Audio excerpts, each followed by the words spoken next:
So thank you everyone for tuning in to yet another episode in which I talk about issues related to public transport. Now, I intended to make this the Alon Works on Camera uh, day in which I was gonna talk about what's next for the transit cost project, that is to say the high speed rail project, and then start working on kind of project managing it.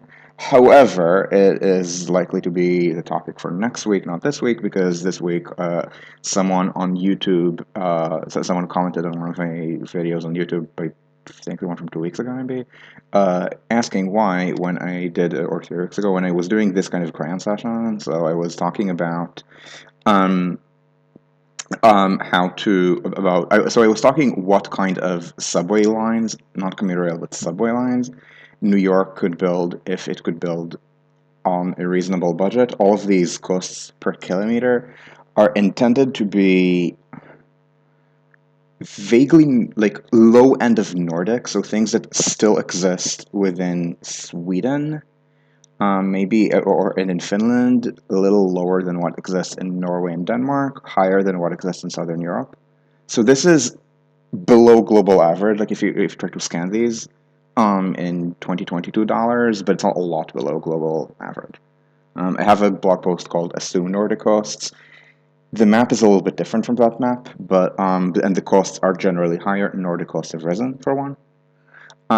At any rate, when I was talking about this, um, I was asked in that YouTube comment why were all of the so I wasn't just writing these and drawing the crayon. I had already drawn the crayon. Um, Rather, um, I was asked uh, why I didn't focus on the lines to New Jersey. So when I say focus, what I mean is I took these lines and I actually talked about the rationale for them. So a couple months ago already did I look over the seven, what is labeled 7 to Whitestone, but I did the smaller section only up to here to College Point. And I was just doing some basic planning to talk about the size of the market, the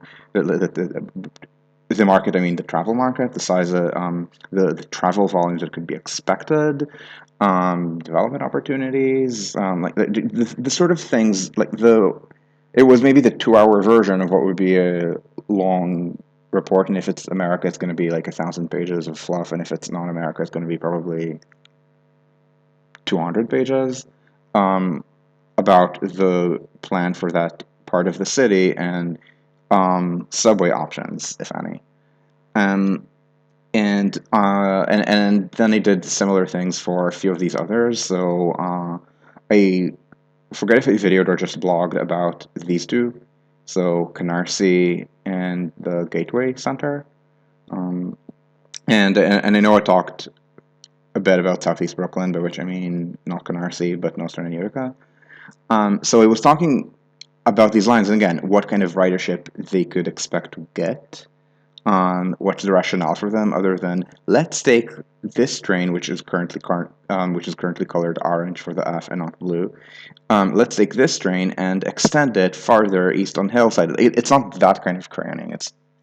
It was based on, again, trying to figure out how useful this was, so how many people are living here, how this interacts. So you see this line?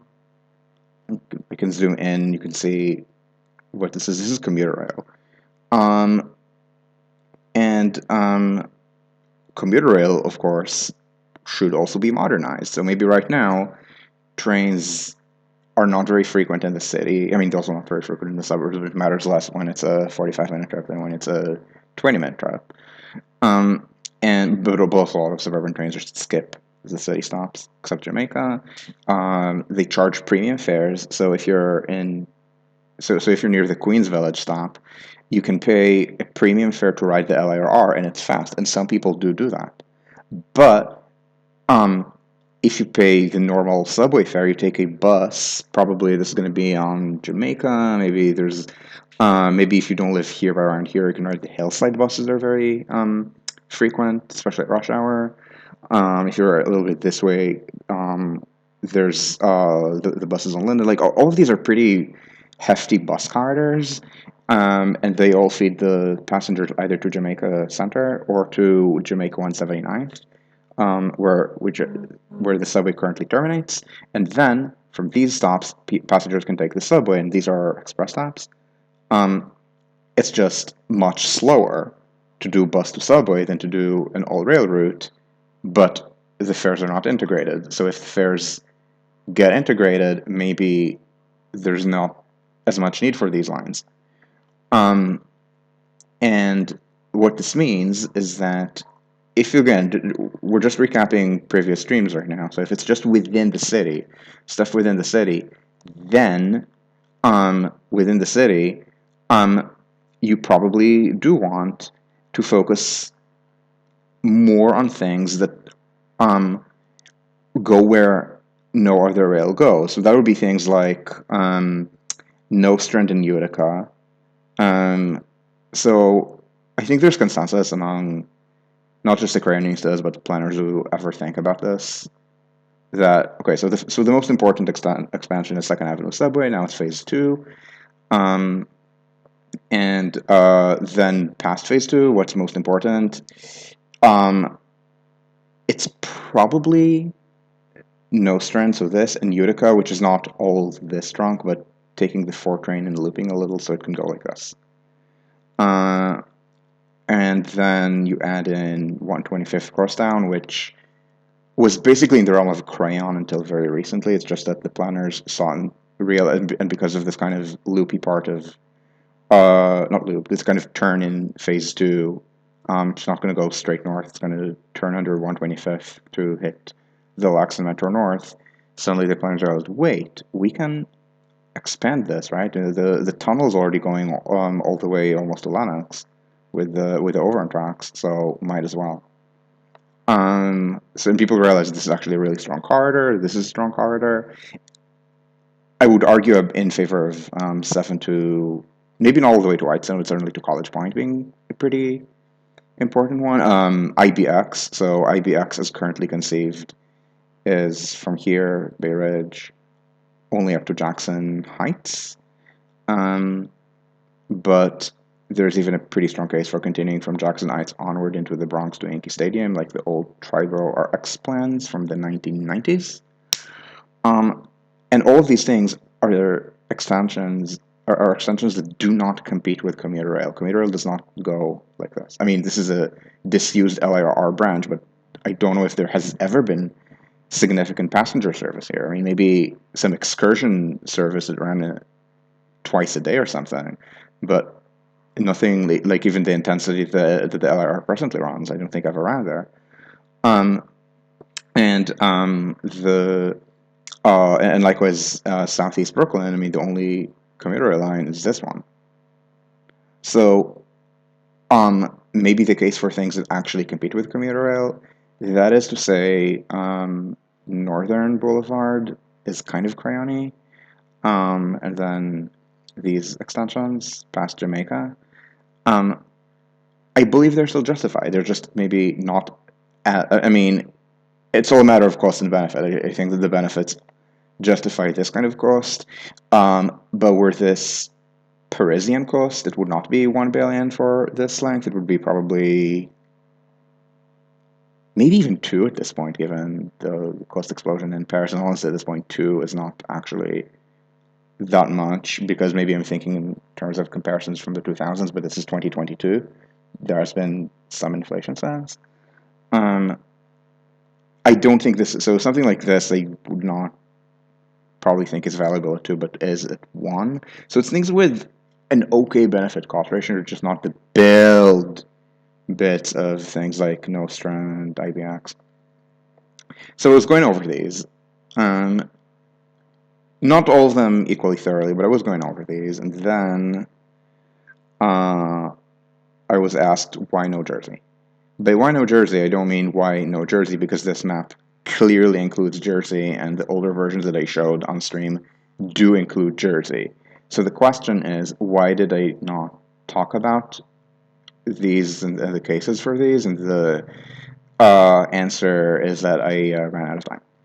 And so I I bring this up because I do want to talk about uh, how the subway could be serving New Jersey better, how rapid transit could be serving New Jersey better.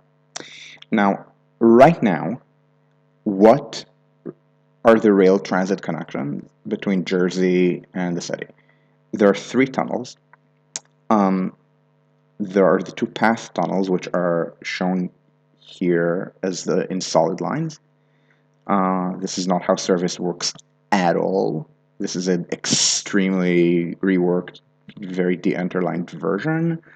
Um, Path does not work like this. The way Path works is the thing that is depicted as a shuttle color. Yeah, that route exists, and then half the trains on Sixth Ave go like this, and then this is a connection, and they go to Newark Penn. The trains from World Trade Center, you don't see the dashed line. So this is depicted as if it extends the LAX. It doesn't. There have been advocates who have called for such connection.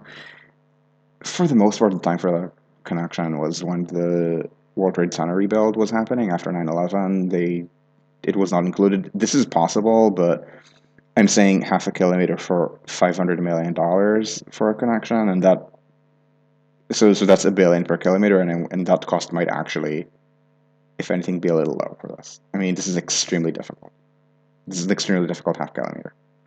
Essentially, the reason why you don't actually see more $1 billion kilometer extensions elsewhere is that they don't just do the half kilometer. So they do the horrifically difficult half kilometer, but usually they would also do 10 easier kilometers, so that gets split.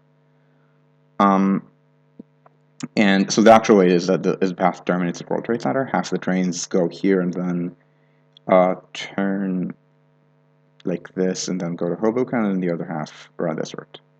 This is extremely interlined in ways that are very difficult to fix. The way the crayon depicts is that, first of all, this is turned into a shuttle. These connections die and get replaced by this kind of new tunnel underneath exchange place. And this is an existing light rail system, which is not really at grade, it's private right of way. And then this is not even just my crayon. This has been proposed as an extension of the Hudson Bergen light rail by the mayor of Jersey City. So these are some of the crayons, but anyway, so you have this and this. These are real, and then you might be able to see, if we zoom in enough, this bit. This is the North River Tunnel, aka the current connection between Penn Station and the entire rest of the country, minus New England and upstate New York, by mainline rail. This is the extremely oversubscribed segment that the Gateway project, this one, which is not depicted on the map because this is the subway layer. But if you want, this is the regional rail layer. As usual, I'm portraying Gateway and the old tunnel as being much closer to each other than they actually are. Gateway actually is going to be more like this. But the point is, how do you improve connections to Jersey? Now, the most important way to do so is Gateway. So that's the line that's vaguely labeled green here, where the crayon aspect would mostly be just what connects to what. And these you can't ever do in isolation. You have to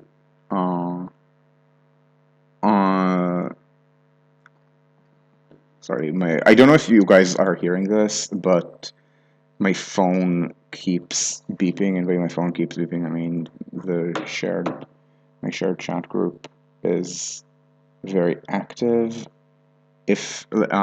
So let's silence the phone. And so remember, crayoning and playing into are very different things. And when you're doing this for commuter rail, you need to think very carefully about what service you want to run. With subways, it's less important. With subways, the map is much more important. So the planning aspect is much more, where are you going to go? what is the travel market? There are going to be a lot of questions about transit-oriented development. Transit-oriented development in general. So because it's more expensive to build subways and commuter rail, which is kind of counterintuitive. Per kilometer, commuter rail is more expensive, but commuter rail is short tunnels. Subways, think about it. Okay, I mean um, on this layer, I'm proposing things like a subway all the way from beneath the river on both sides to Flushing. So this is pretty long. Just the New York side part of it is just the New York side of it is 19 kilometers. And basically, this is the only part that you can do elevated. Everything has to be tunneled, so it's a long tunnel. Um, and even things that are easier, like Nostern, that's a pretty long tunnel. Um, and then and maybe these are mostly short extensions, but then things that are entirely new trunk line, like for example, like in this grain, it's just Utica. It's just the Third Avenue connection from Utica. These are long um, tunnels. This is like think how long this is, and then commuter rail because it leverages existing track. It can do. Why is this being difficult? RR crayon. Yeah. So you see, like, so just look at the distances. The only one that's at all long is Newton West Shore plus Grand Central to Staten Island, which is really two different segments. This is very long, but look at the others. This is less than 10 kilometers. Gateway, by far the most important, is 6, and this is with the Grand Central connection. And then you have little realignments like this one. So commuter rail involves less tunneling. Because again, outside city center, you already have the pre-existing line. And this means that first of all, you're more constrained about where you're going to go, whereas when you do suburban subways like this one or this one, you have more freedom about where to go. So you need to decide where you're going to go. Why there? So for example, for this line, this kind of Route 4 line, why on Route 4 and not literally anywhere else? Because this is entirely greenfield. This is not going to be underground. Let me kill the crayon. It's not terribly important in Google Earth. This is the land use on Route 4. So, unless you think it's just something that I'm inventing, I'm pretty sure this was a plan. Even before this became a fair, I think there were plans to make this an urban railroad, like a rapid transit route. So Route 4 is at this point basically a full fairway, and um, uh, so there's no need to subway here. You can go elevated. You can even go. I mean, because this is entirely grade separate, you can use the grade of the freeway. It means cutting lanes, but it improves capacity because the trains have more capacity than the cars that they replace. It's a political fight, but it's not the ban cars kind of political fight. It's something that actually has been done. Um, and so um, the so Route 4, for example, you can see, okay, this is going to be about service toward Patterson and also toward a lot of the malls here in Paramus. So Paramus is this kind of mini edge city in Bergen County, which is not uh, which is not anywhere near the train. So sometimes edge cities um, build themselves from old cores, and these are maybe a little bit closer to a train station. White Plains is an example. White Plains, I don't think it's literally because of the core. I just think that there were a lot of commuters here going by train to Manhattan. So there became, and this was the county seat. So this turned into a mini agglomeration of jobs, and at this point, White Plains has the most jobs in Westchester County, more than Yonkers. Um, and so you can see even like a little bit of mid-rise housing, housing there, but also lots and lots of jobs. And unfortunately, practically all of them are reached by car. Um, these are pretty wide streets. I mean, you can walk, but most people don't. Um, the train station is decently walkable, but look at all the parking lots. Like you can walk from the train station, but kind of the design here screams you're inferior to people who drive. Um, so kind of the most important spaces to TOD are literally these. And but this can actually be sprawl repaired pretty easily.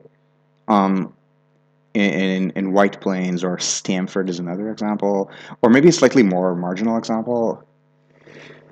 And when I say marginal, I mean marginal is in the sense of transit, not in the sense of jobs. It's a bigger job center. It's Central Jersey. Um, it's the Woodbridge Edison complex, uh, where there are actually quite a lot of jobs here. Um, Now, they're not in one central place the way they are in White Plains or Stanford, but Middlesex County um, brings in, I don't remember if it's true now, but certainly 10 years ago it was true that more money was earned in the county than by county residents. I think it's called net adjustment for commuter flows or something like that. So it's one number minus the other. Um, and you want to be negative if you're a job center. So I guess it's money earned by residents minus money earned by workers.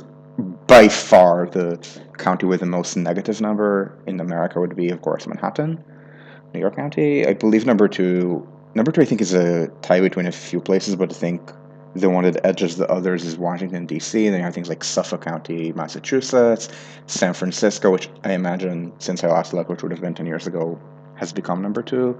Dallas County, I think it's pretty big.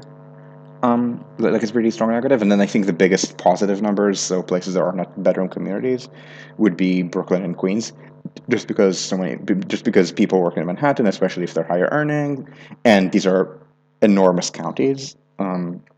This must be the biggest county in the United States. It is not the primary job county in its metro area. So at any rate,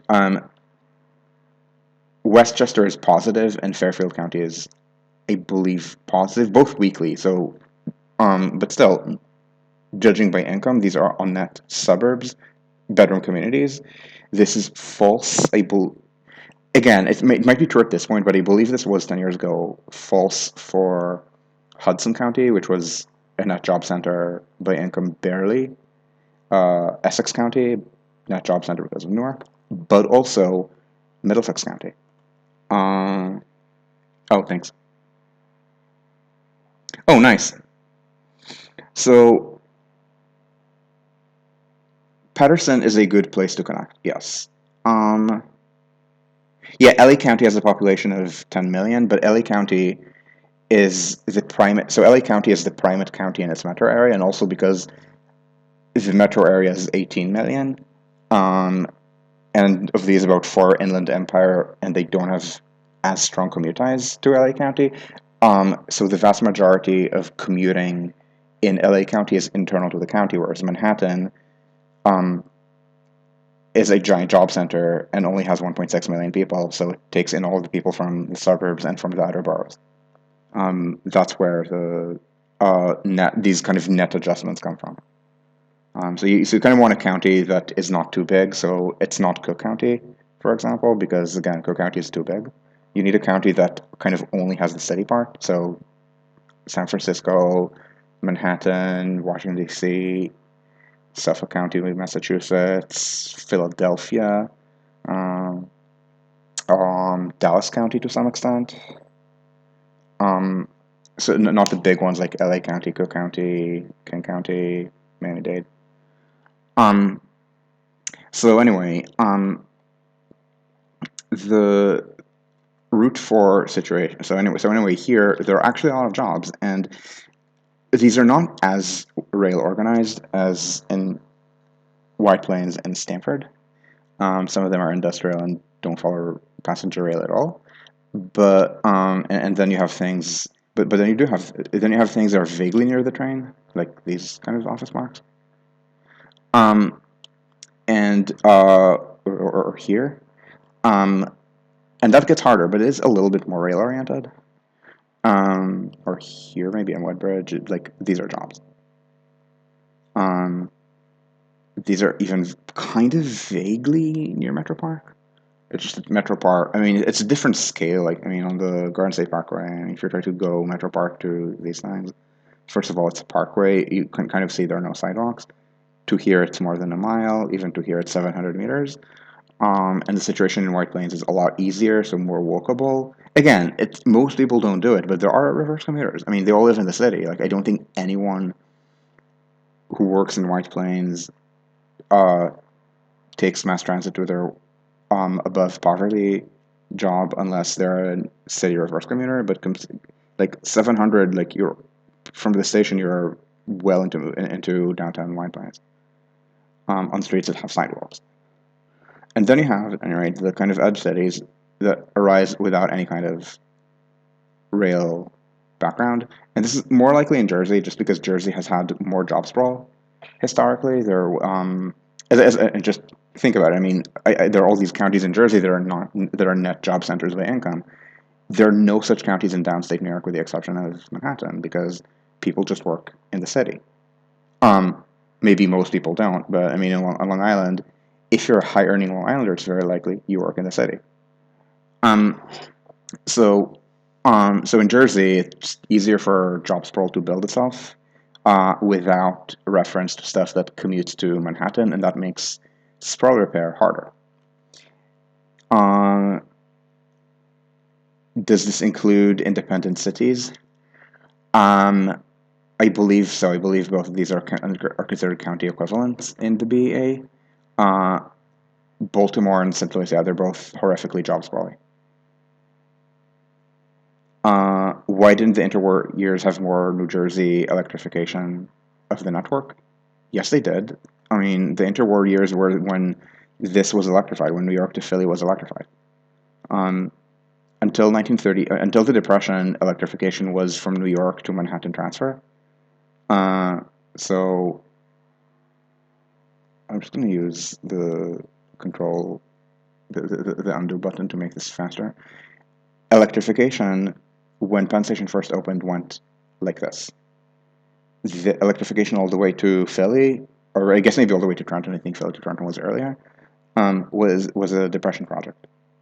I think it was not quite New Deal, but I think the New Deal helped finish it by giving the Pennsy loans. Um, so, so yes, there absolutely was electrification in the 1930s. Hang on a sec.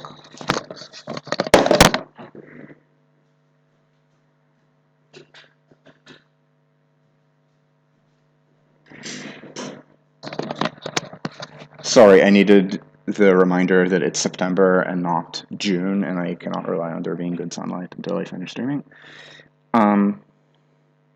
Yeah, CNJ is not electrified because the electrification was done railroad by railroad. So rich railroads like the Pennsy and the New Haven and the New York Central electrified more than railroads that were mostly hauling coal.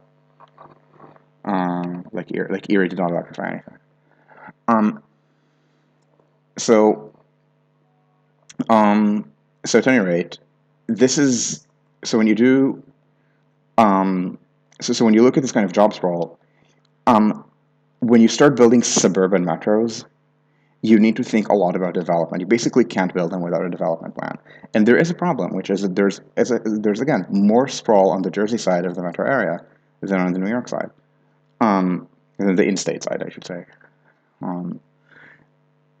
However, there's one advantage, which is that Jersey is just a lot less NIMBY than New York State, especially the suburbs of New York.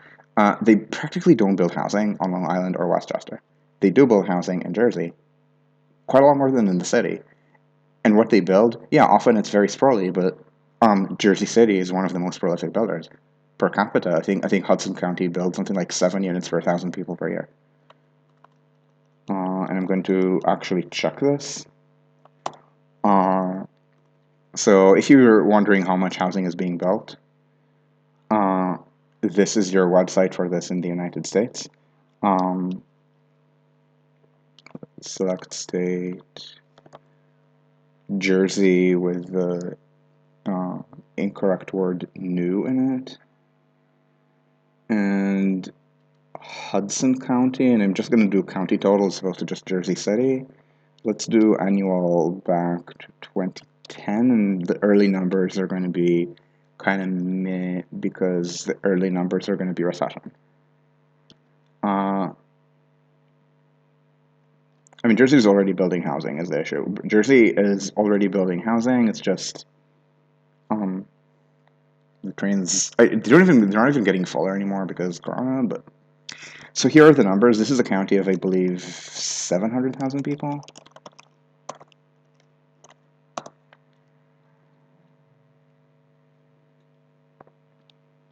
720.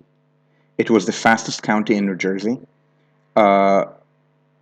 In the 1990s, the fastest growing counties were very far out. I think in the metro area, the fastest was Pike County, which is not even in Jersey, it's in Pennsylvania. I think it was the fastest growing northeastern county. So in the 2010s, there was rapid growth. So it started at 634 and ended at 725. So toward the end, in the good, like in the best economy, it was literally more than 10 units per 1,000 people in Hudson County, which is basically Tokyo number, except I mean it's fake Tokyo number because Tokyo number is not cherry pick the fastest growing part of Tokyo. It's Tokyo, but still, this is pretty impressive, and and again, this is Hudson County. This is not Hunterdon or something. So this means that this means that it actually is possible to have a growth plan with transit service, but also transit-oriented development. And this is good because remember, suburban metros are more expensive than commuter rail. Commuter rail means you build the hard parts like the tunnels across the Hudson, here, here, and here. Suburban metro means you build the hard parts, but also you build maybe easier parts, but I mean, you build 15 kilometers worth of easy part and it's not easy anymore. And so even when you can do things that are elevated, that's still money. So let's discuss what kind of things Jersey could be doing. So I kind of want to zoom on Route 4 first, actually. This is something that I'm kind of portraying as like an entirely new trunk line connecting to 3rd Avenue, and then Utica is kind of a substitute for, and then going non-stop from Harlem to Midtown. And I'm kind of portraying it as kind of thing. By the way, this kind of non-stop thing looks kind of ugly, but it's easy to build because it can cut and cover through most of Central Park. Note how I'm avoiding all the water. So you can cut and cover here. Here you I think around here you're gonna need to start tunneling, but yeah, you stage a TBM here, and then you go here.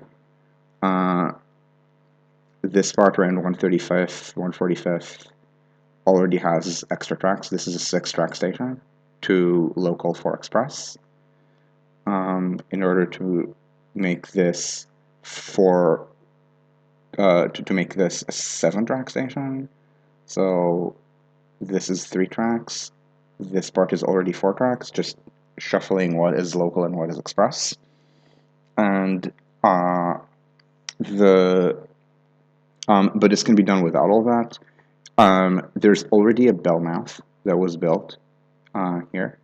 It's just probably going to be a local train. It's going to split frequencies, and this is a crowded line, but it's a line that could run more trains. And probably initially it should only go to Fort Lee because that's where there's already a lot of pre-existing density. And even that is a big win. It's just that it requires taking lanes away from the bridge. Now, it is possible to do so. It is technically feasible. The bridge was designed for this. It's just that when the time came to add the second deck as designed, they just put more car lanes on it as opposed to subway tracks, but it is possible. Again, it's a fight, but it's a fight that is actually winnable and is not something very whimsy. Like when I say things like ban cars or uh, I don't know, or when I run polls on Twitter about which part of Russia should be annexed to one of its neighbors, whether it's like Kaliningrad or Karelia or something. It's on that. Right? This is the equivalent. Like doing this on the bridge is not the equivalent of annexing Karelia and Kaliningrad. It's more the equivalent of sending more tanks and jets to Ukraine. And um, okay, New Jersey being the Essex of America, I don't think that's actually true. Um, so let's start with the fact that Essex is a reliably conservative area.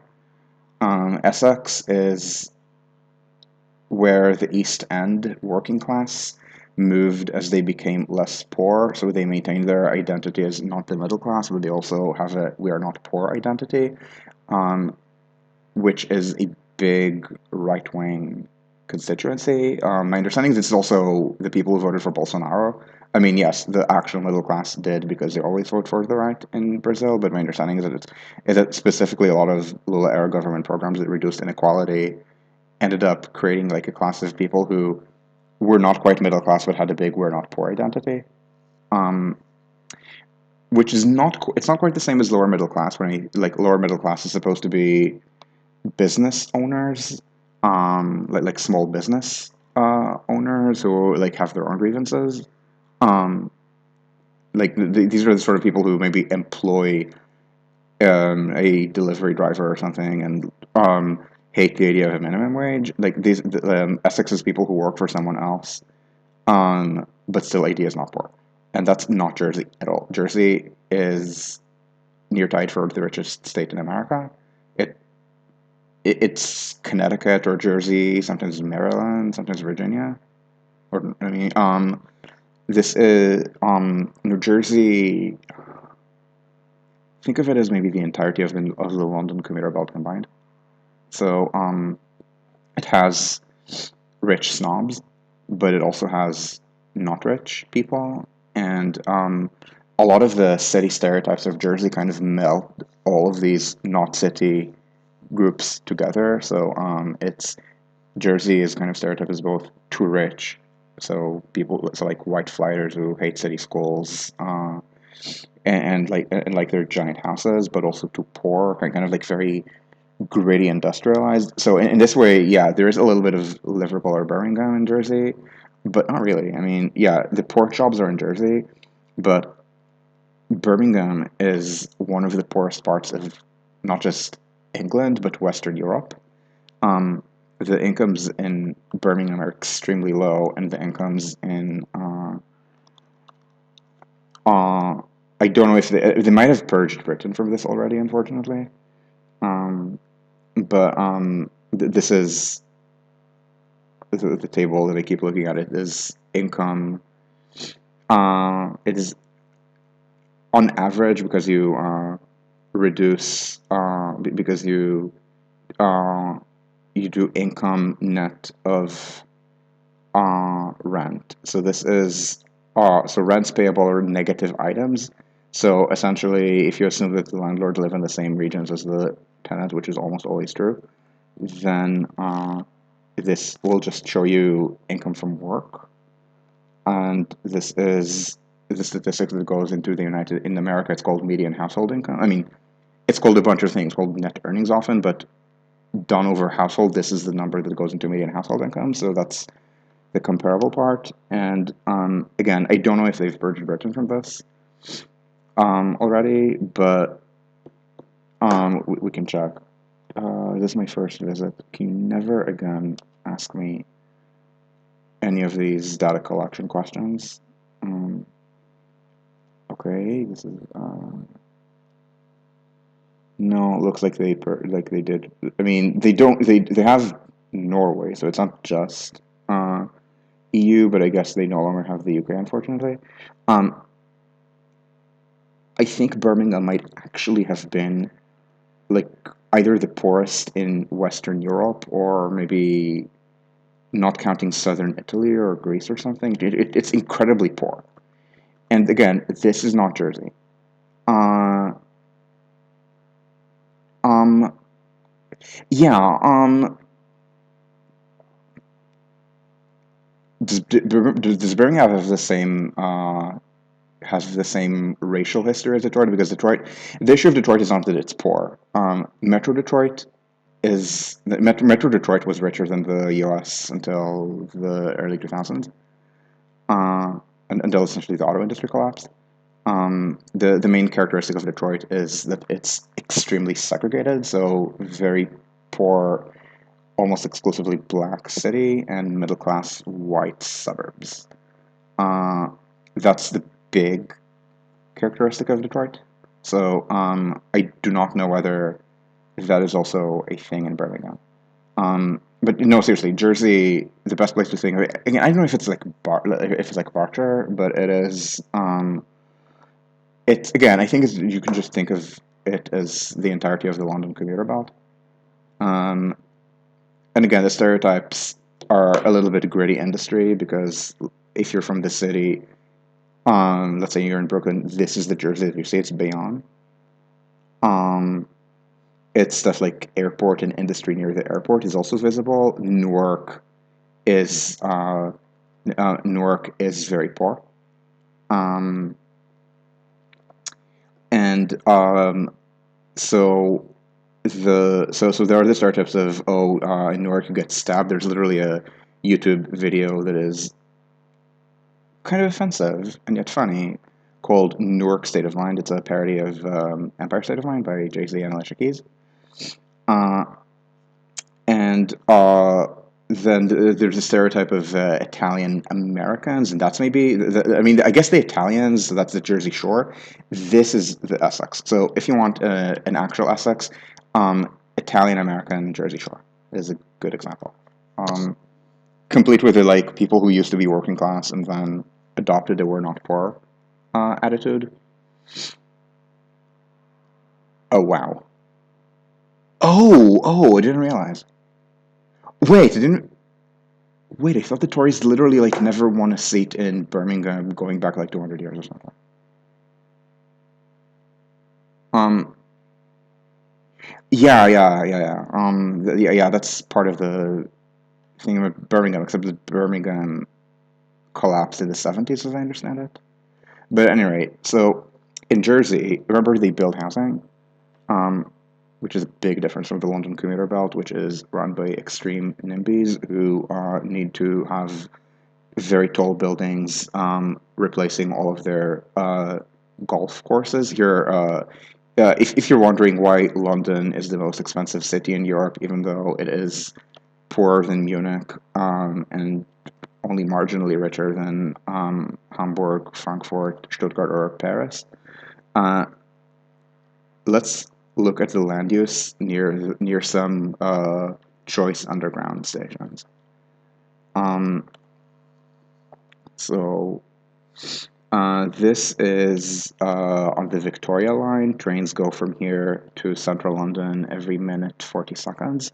This is the less busy side of the line. The line is severely overcrowded from the south. This is the north end of it. So can you see the like very high density here at Walthamstow? Um, and this is model TOD compared with, let's say, Cockfosters. Is always fun. This is the north end of the Piccadilly line. Uh, can you tell that this is some kind of prime transit-oriented development right on top of the tube? Right. Yeah, I remember the Chamberlain family were basically like I thought they were basically yeah, they were like maybe the first stores that seriously contested the city or something. Yeah, no, the green belt is fucking terrible. The correct way to do TOD is not this. The correct way to do TOD if you want a little bit of green in your city is it's probably the most famous, literally called the finger plan, because here next to the train you don't have green, you have gray. The green goes between the train lines. So you see, train, gray, not train, green. Train, gray, not train, green. I'm not gonna do it finger by finger because I don't actually remember Copenhagen. I've never been to Copenhagen, and I haven't memorized the finger plan to the point of being able to tell you everything about each finger. Paris, by the way, same thing as Copenhagen. It's not literal. It doesn't look like literal fingers, but RERA, for example. This is an old suburb, but the suburb has something approximating like urban density in it, essentially. These are all rich people like here who own cars. It's not like some kind of working class working class put the housing projects out of the city bit. Silgi is a new town. So train, kind of gray. If there's green, it's because it's a city park surrounded by gray. So you want to be like this and not like whatever the hell London is doing. So now on that, there's more. I believe there's more development in the London area than in the New York area because the city builds more than the commuter belt. My understanding is my recollection is the commuter belt build basically nothing, and that way they're like Long Island and Westchester, and then the city builds more than New York does. But and here in New York, like here on the map, I mean not here physically. I'm in Berlin. Whereas in New York, the city builds very little. The suburbs build nothing. Jersey builds more, but most of the region is on Jersey. But the fact that Jersey does do TOD means that so that fact means that you can actually plan on further TOD around what we which is really good. Remember we said we're going to talk about Route 4 planning. So the purpose of this is not just crayon routes that are valid. I mean, the bridge is just there for the right of way, but then past the bridge, first of all, Fortley is pretty dense. Second, not only is it pretty dense, but it's further densifiable, I believe. I don't actually know how much they're building, but you can see how viable it is to build more. There are still parking lots. It's like they are okay with high rises. There are very small buildings that could be replaced with high rises. There's empty land that can be turned into high rises. So this is very viable. I'm not. So here's something that I did in some past. It's not the green belt is not stopping the north from collapsing. The green belt is stopping people from being able to earn an income and pay a rent that would not lead to literal riots in Germany.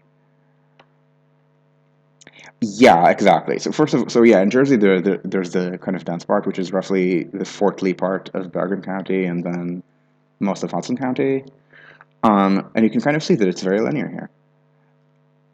Now, we already know that there's a lot of travel demand because there are buses. No, not normal buses, because this is so strong a travel corridor that private companies have bullied New Jersey Transit out of these routes through having, so they have mini buses.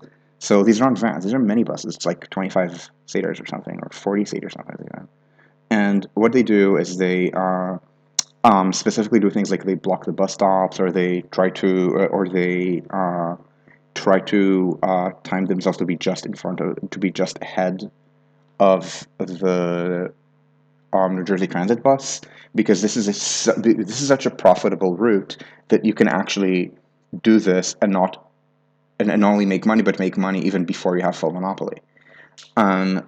So this essentially screams, make this a subway. Just the fact that you have this much bus traffic. Some of this bus traffic stays on the corridor. It can be either Bergen Line, it's the biggest one, or the second biggest is JFK. Not the airport, JFK, the boulevard. And some of this feeds into the Lincoln Tunnel using the express bus lane in the morning, the one that should be all day in both directions, as opposed to just inbound morning. Not even at this point, it's not even outbound afternoon; it's just inbound morning, I believe, and then for 4 hours. So all day XVL would be all day two directional XVL would be a very good thing. Gateway would be even better. Um, um, so because it's such a strong corridor, uh, this is why I keep saying that there should be a Bergen Line stop when you build commuter rail or when you build Gateway. And again, it could be in the new tunnel. You could try to mine this around the old tunnel. Essentially, the rule is where whichever tunnel does not have intercity trains gets the stop. And this is because this way you would be able. Why East Germans are not taking advantage of the large wage gap between West and between East and West? I reject the premise. Oh God, I really. All right, I need to. I can't click. I can't click links through OBS. I need to do this, but I will say, but the actual response to this is rejecting the premise of the question. Um, so this column studies why East Germans do not migrate to the West to take advantage. Uh, and so moving people across space is difficult. Accelerate regional convergence, which wage gap persists. Um, Go here and check and look again. I mean, the wage gap has been steadily shrinking. Um, so the basic problem with the question of why East Germans do not migrate to the West is yes, they do. Um, Not all of them do, but quite a lot do, and here's what we can see. So let's um, what's a good state to do? Let's do Thuringia maybe. Um, so there a so let's look at the demographics. Um, Demographics.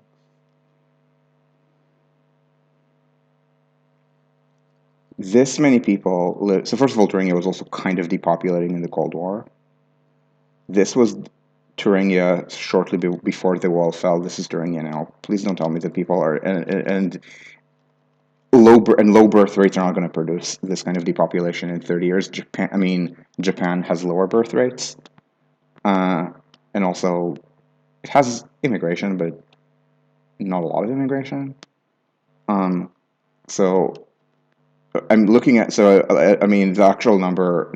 So the actual response given these numbers is more like, well, actually, people do move east to west TYVM. Um, a lot of the people who um, don't move because maybe they're retired. So these areas have a disproportionate share of retirees. Um, this also leads to a political pattern, which is that the retirees are less likely to vote fascist in East Germany. Same thing in Sachsen-Anhalt. The retirees are less likely to vote fascist in East Germany, and more likely to vote for Die Linke than are working age people. And the reason is that, first of all, usually retirees on the right stick with the center right rather than radicalizing to fascism. But part of it also is that the retirees represent East German retirees. Working age people represent East German working age people who did not move to the West, and usually moving to the West or to Berlin involves a certain level of cosmopolitanism. So the people who stayed behind are not representative of everyone. For example, I know this Thuringian person who technically moved to the West because they live in Neukölln, um, but they don't speak very good English. I mean, they speak some English, but they told me, yeah, I mean, all the English. Um, like Germany relies on foreign English teachers who like doing these kind of working holidays in Germany for access to native English speakers at school, none of them goes to Thuringia. So they only ever learned English when they were 16, and when they're in their left wing youth movement, they started having to interact with people in other left wing youth movements in the rest of Europe. Um, and we talked like it was. I don't want to say it was a struggle for them to speak English, but they were clearly not very comfortable with that language. Like, I mean, they were speaking English maybe like I speak French and not like I speak English. Um, and so if you don't have, I mean, so maybe that is still good enough for you. I mean, maybe that kind of level of English is still good enough for like most German industry. But if this person did not have this experience of left-wing youth movement uh, interaction, this kind of pan-European interaction, they would probably not be able to.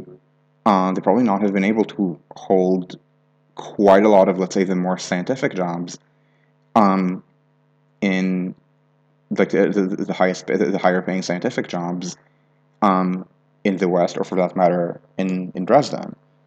Now, as it happens, I mean, they're a teacher, so they don't need to, but um, teachers are not the people teachers are not earning a big premium moving to the West. The people earning big premium moving to the West are tech workers, science workers, like people getting into jobs that just don't really exist in Halle, or in Magdeburg, or in Chemnitz, or in or maybe they do exist in Jena because it's a university town, um, but don't ever spill away from the uni. Whereas obviously, for example, Boston is full of unis, and maybe that helped seed the tech industry there. But most of the tech jobs, even though in Boston they're right near MIT, they're not associated with MIT. You do not need to have gone to MIT. Most people in these jobs maybe are culturally compatible with MIT in a sense, but have no affiliation with MIT. Um, um, sure, yeah. I mean, people move. It's not that no one does much would expect. The point of the wage gap is that you don't really gain. And bear in mind, we're talking about Europe, but in the United States, people just don't move to opportunity because they don't have that opportunity unless they're pretty educated. So in the United States, basically you don't gain any income net of rent uh, if you don't have a college degree from moving to a rich region. And if you look at the immigration patterns to, let's say, New York has practically no domestic immigration. Um, so I believe that the city splits is something like 50% people who were born in state, 37% who are immigrants, and 13% who are domestic immigrants. It's not actually a lot of domestic migration. There just isn't a lot of that in the United States, and usually domestic migration to rich cities is a high education phenomenon. Um, yeah, exactly. This is moving cost, and this is why big rich cities are full of immigrants because if for some reason I move to Britain, um, my moving costs to Birmingham and my moving costs to London are the same. Now, if I work from home, Birmingham so if I work from home, Birmingham is cheaper. But if I don't work from home, first of all, if I work from home, I basically can't move into Britain without British citizenship. But also, um, I don't think the patterns that I just quoted to you for the city are materially different for Jersey.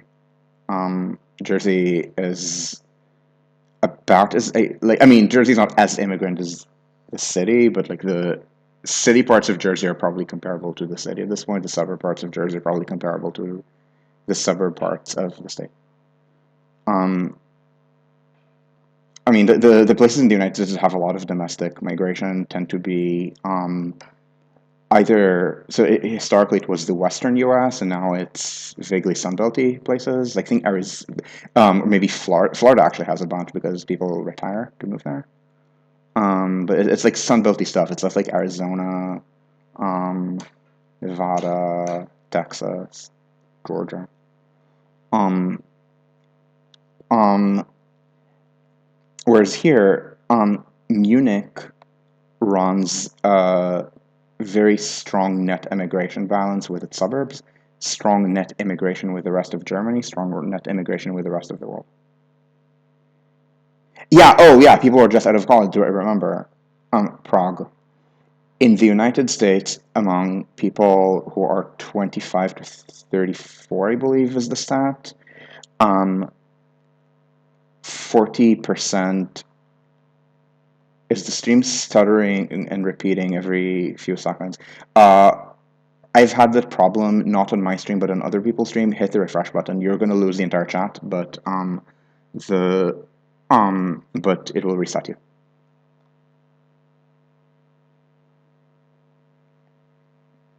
Um, yeah. Florida is retirement. The rest of the Sun Belt is not retirement. It's just people moving to. Sorry, pony. It's people moving to lower costs of living because the jobs in California and New York are increasingly high end. Remember, 40 something percent, I think 42% of Americans under like from 25 to 34 are college graduate, like 4-year college graduate. The median millennial has an AA, or is a or has a little more than AA, but or like dropped out of BA but has an AA. Like I mean, um, so anyway, the migration. So anyway, that's a migration pattern, but that's just there not being enough TOD. Um, but you just need to be very aggressive about this. Like we're talking Istanbul aggressive, Seoul aggressive, which you can do. It's New York. I mean, people want to move there. I mean, just the wages in New York are very high. Just the rents are high, which is why you TOD. And so anyway, the issue is that here there's just a lot of buses. I was starting to say before we went on that sidetrack. Um, and so this kind of justifies this line. I can if you want, I can really check the commute patterns, but it's going to be kind of wonky to do this because the whole point of this is to build a station that can be used for commuter rail transfers. And that quite a lot of these lines are justifiable as just another transfer spot. So it's a question of just how much commuter volume you're going to have. And again, suburban metros live or die on TOD. The suburban metro in Stockholm, aka the metro, works pretty well. The reason it works pretty well is they have built extreme levels of TOD there. Some of it is million program, some of it is earlier, like Vällingby. Like Vällingby is 1950s, so before the million program. That's when they built Vällingby. It is no, it's not in Solna. It is going to be on the green line because it was early, and the green line was the first one.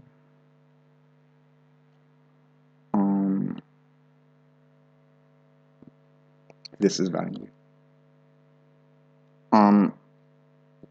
So bear in mind that this is the TOD of the 50s. And I mean, yeah, you can see that there's parking. I mean, it's the 1950s. They didn't figure out how to ban cars at the time. They didn't figure out that they should ban cars at the time. And as I said, this is going to be costlier, not per kilometer. It's going to be cheaper per kilometer than commuter rail, but it's going to be costlier because you're going to build more kilometers. And this means that you have to constantly be thinking what kind of TOD and where. I believe the buzzwords in the industry and in the planning industry are shape versus serve. So shape means you build to where you build where it's easy, and then you build housing there, and that's the shape side, and the serve side is you build where there's already density. So this is going to be more shape, and not full shape, because full shape kind of implies just build where it's easy, and and use the transit industry and use the transit system to shape housing. Like in Stockholm. In Stockholm, they built the first line, took over some old tram tunnels, and some old kind of rights of way. And then they built a lot of housing in Vancouver. Same thing with their first line backfill. I mean, This is a suburban metro of the Skytrain, and goes all the way up to here, up to Surrey. Not Surrey, Surrey. It's Canadian accent, not British. So Surrey and Surrey are two different places, just as Birmingham and Birmingham are two different places. You see this metro town? This was built around the same time as this train line. This train line was built where it was easy, so not on Kingsway, which was the main drag, but on the old right of way of BC Electric, and which was a common thing in 70s, 80s, 90s North American light rail and subway lines. Like LA did the same. The difference is that Vancouver actually did the TOD. So this is Metro Town. This might be the bit. I'm not going to say this is the second busiest stop in the system. I think it was at one point, and it no longer is because the downtown stops have surged. But this is, as you imagine, very busy, very high transit model split. This is also a big job center. So Burnaby, this decided that this is going to be its center. So it built it up as kind of downtown Burnaby. I mean, trying to do the same thing on the Millennium Line here. So the shape versus serve concept is why probably if you want to do subways into Jersey, and I don't just mean into Bergen Hill, but past it, you probably should be looking for places that are densifiable. So what places are densifiable? Well, you want to use existing rights-of-way. Not existing rights-of-way that have to interface with commuter rail, because that should just be commuter rail, but things that cannot be used for commuter rail, maybe major arterial roads, maybe disused rights-of-way that are never going to be used by mainline rail. And that's when you hit Route 4. Now, Route 4 starts in Fort Lee, so there's already a node of density here, and this is probably this is the natural northern terminus of the crosstown line on the Vaguely Bergen line, going from Fort Lee to wherever you want in Jersey City. And then, if you want to push from there west, this is part of a growth plan. What is the growth plan? The growth plan is, hey, there's this giant, what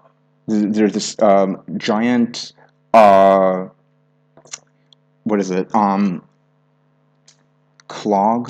There's this giant jam on that prevents growth on the Jersey side, which is lack of capacity into Manhattan. So the jobs have to sprawl because I mean, you can try to set up Jersey job centers instead, but it's not actually going to work. I mean, there's this kind of idea that the alternative to downtown job concentration is walkable secondary downtowns. No, it's not. The alternative is things here in central Jersey that are nowhere near the train.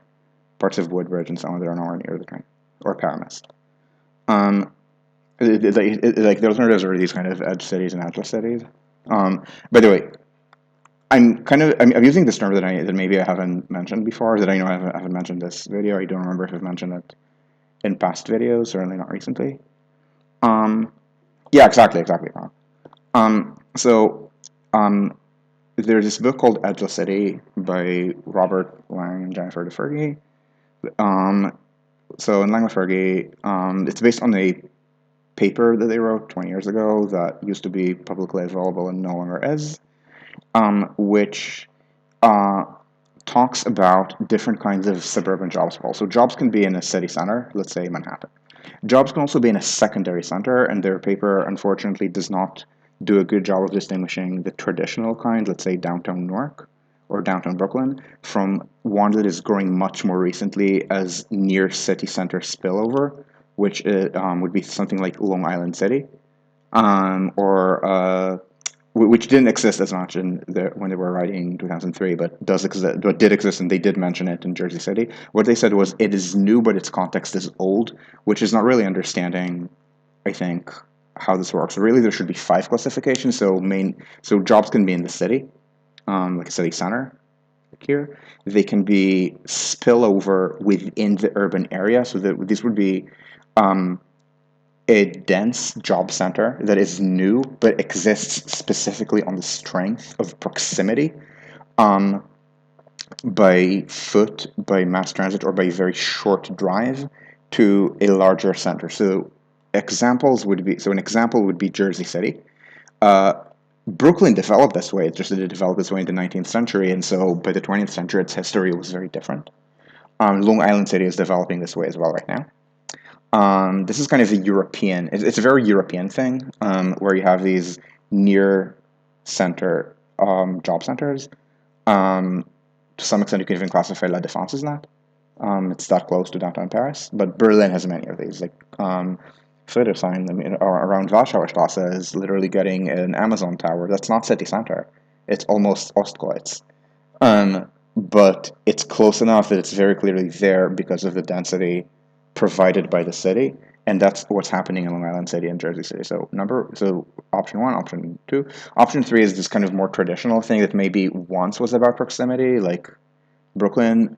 Often had nothing to do with proximity. Like I don't think Newark developed because it was close to New York. Newark developed because it's a city. Cities sometimes develop. Um, so it would be things like downtown Newark is a big one, downtown New Haven, downtown Hartford. So like it's kind of second. They're called secondary downtowns. So Langley Fergie, as I said, don't distinguish them well from the spillover cases like Jersey City. These are in decline. Like things like Newark, Jamaica, by the way, is another such secondary thing. I think it was the county seat of Queens before it became part of the city. So these are kind of in decline. Also down in Brooklyn, and there are the growing spillover ones: Long Island City, Jersey City, arguably Flushing because of the ethnic pattern. Like is a kind of Chinese New York job center. Um, and then there are the more suburban auto-oriented ones. Uh, Classically, they're distinguished as just edge cities. Langley Fergie's contribution is to separate them into edge and edgeless. Edge city is auto-oriented density. White Plains is a very good example. So it's places that you can. So in White Plains, you can even walk around it. But oh, thanks, Bernanke. Um, No, that book did not promote Tyson's Corner literature. Edge Cities. The book Edge Cities by Joel Garreau is the one that promoted Tyson's Corner. By the time Edgeless Cities was published, it was 2003, and Tyson's Corner was not the future; it was the present. So probably the most famous in America is Tyson's Corner, in American urban planning literature, rather. It's a bunch of pretty tall buildings that arose at a highway intersection, vaguely near Washington D.C. on the Virginia side. Often these arise in rich areas because the middle class is likelier to live there, and decisions about where a corporation sites itself are not based on where the cleaners work. They're sometimes based on where the salarymen work, where the salarymen, about the salarymen where they live. More often, they're based on where the CEO lives. Literally, IBM moved its headquarters to Armonk, which is the random suburb, I think somewhere in northern Westchester, just because the CEO lived nearby. Um, so there would be things like White Plains, which has that kind of older context of county seats. Stanford, also older context. Again, very high auto model split. It's automobile scale, and these are maybe on the more workable side. Um, Bear in mind that even though the most famous so let's go over the most famous in planning literature, Edge City, which is Tyson's.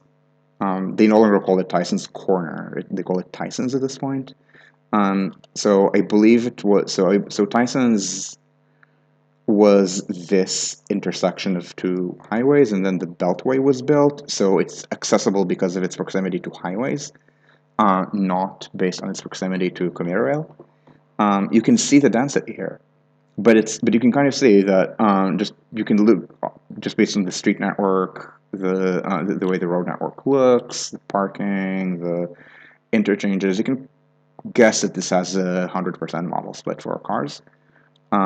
It's so bad that because these are like 1980s, 90s offices before the tech industry, and I don't think even this is even mostly tech, it's Virginia, not California, before they figured out free food for the workers, people would go out to lunch. to the point that there was a third uh, rush hour. So rush hour. So usually you have the most traffic congestion in the morning getting to work, and in the afternoon getting out of work. But they had a third um, period of traffic congestion around noon to 1 p.m. when people would be driving to lunch because you couldn't walk to a lunch place.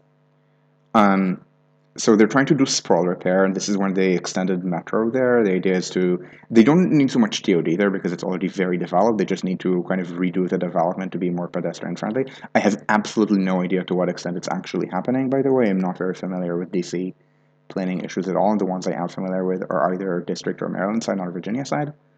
But actually, Tyson's is for planners. There is actually a much more famous edge city. Um, and that edge city is called Silicon Valley. Now, this one did not develop out of proximity to anything. So this didn't quite develop as its proximity based on some kind of suburbanization. Stanford was built here because, it was a place in Northern California at the time, in the middle of the 19th century. California was centered on the north. Why wouldn't it be? I mean, this is why the flagship state union was also built in the area, as was common in America, not a big city, Berkeley. The southernization of California only happened later. It was an early 20th century phenomenon because of oil in LA that made the city very wealthy very quick. But there was still a lot of surplus land here, and my understanding is that no, this area was very rich. California was always very rich from basically the second the first white Anglo set foot there, and and as it happened, one of these rich people from California was Bill Shockley, who moved back here to start a business to be near his ailing mother, and that business was a total flop because while he was a Nobel Prize winner, he had certain lapses. For example, a lapse in judgment. The man was extremely racist. Like by the 1950s, but in the 1950s, the man was extremely racist, like eugenicist and everything.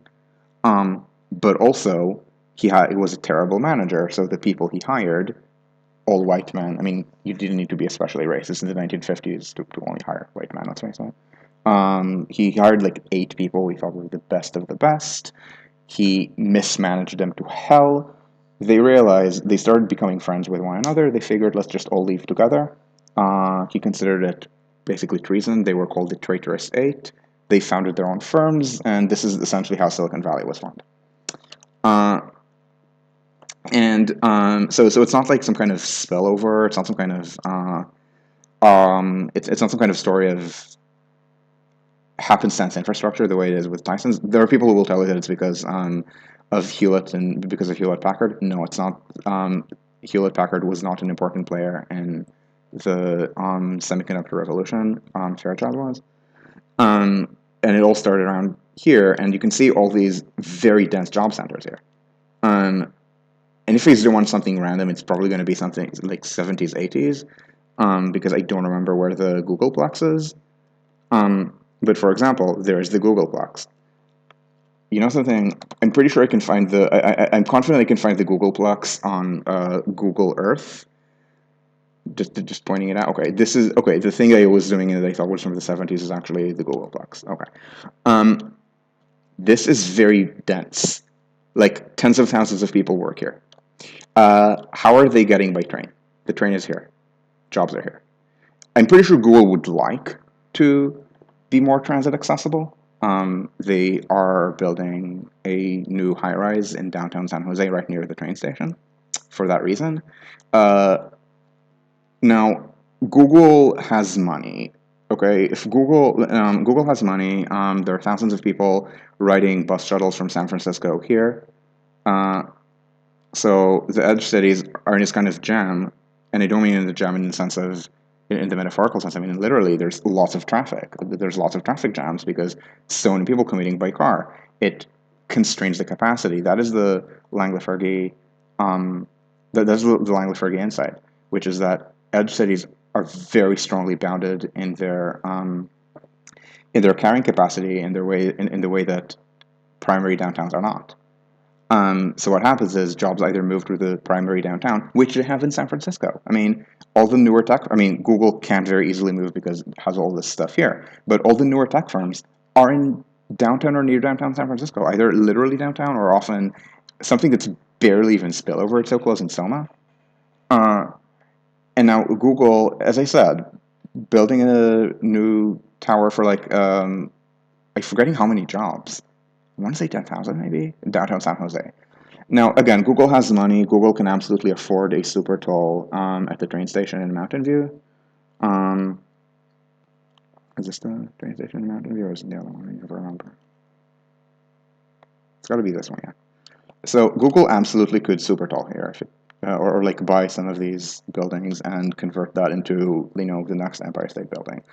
Um, the problem is, do you know the meme with Jesus? Like, is there someone you forgot to ask me? Um,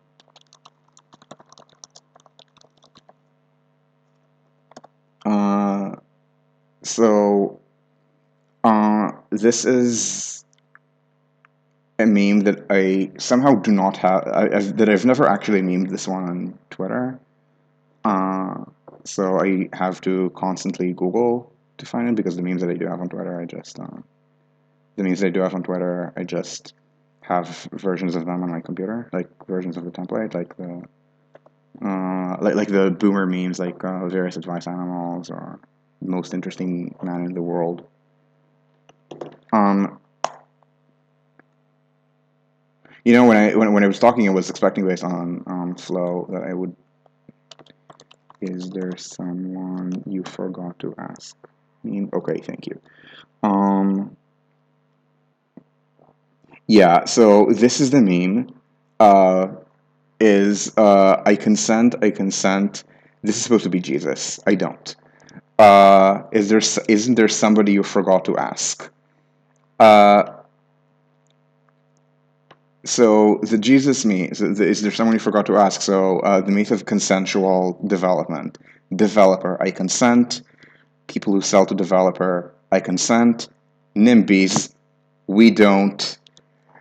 And this is why Mountain View, which is an extremely wealthy area where literally Google would be building super talls here if it can, has single family houses with private swimming pools, uh, literally across the street from the train station. This is the problem. It's a combo of NIMBYism and the limited capacity of cars as a transportation system. So you either move back to the city or you move to way smaller places, which are called edgeless cities. And I'm going to move back to Jersey because I don't remember the edgeless city versus edge city distinction in California, whereas I absolutely remember it in Jersey. Um, Woodbridge is kind of liminal between being an edge and being an edgeless city. White Plains is an edge city. Stanford is an edge city. Um, a good example of something that's maybe more edgeless is Route 1 in Princeton. I mean, yes, there are jobs here.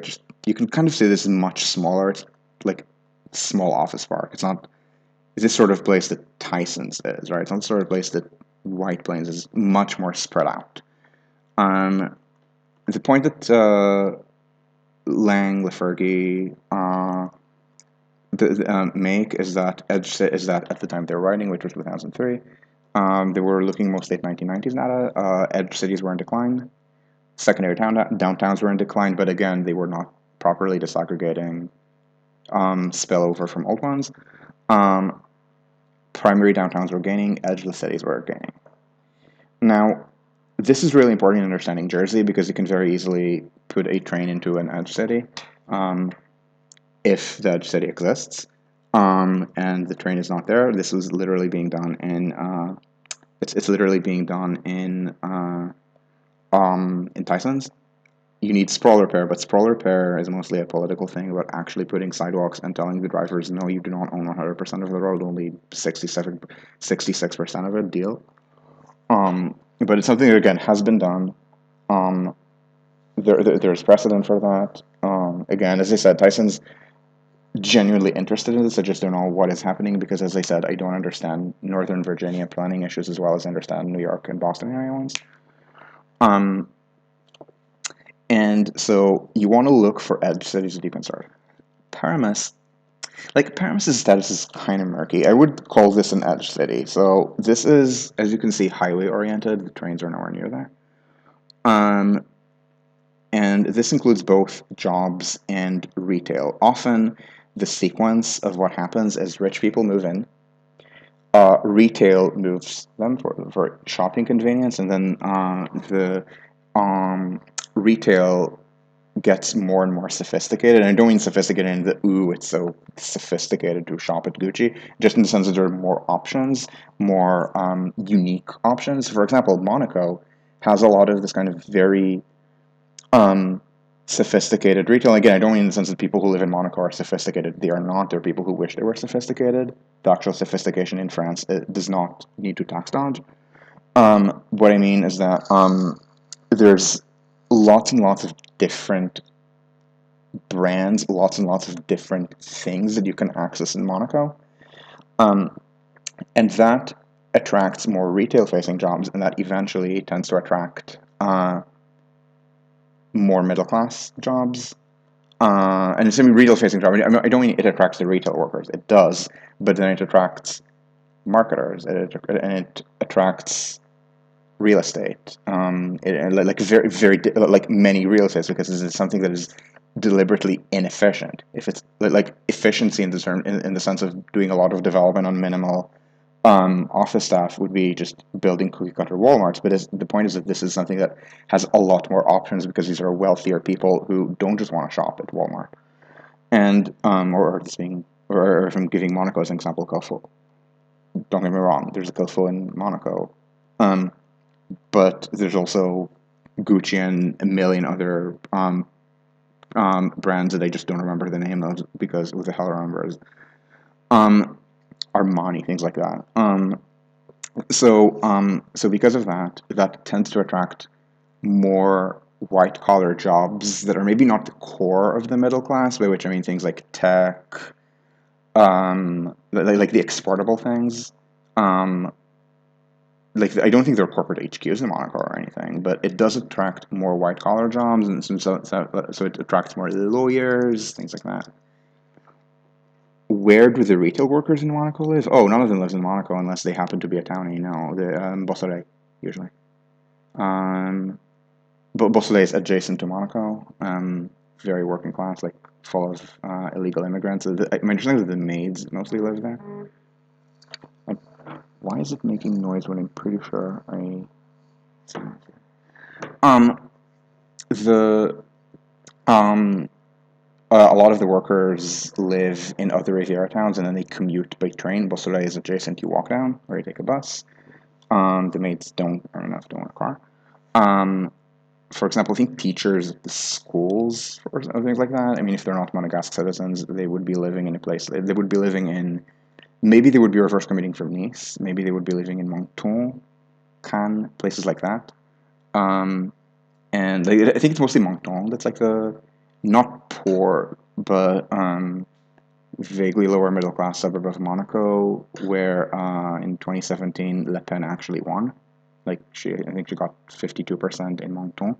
And not this year, 5 years ago when Macron creamed her 2-1 nationally.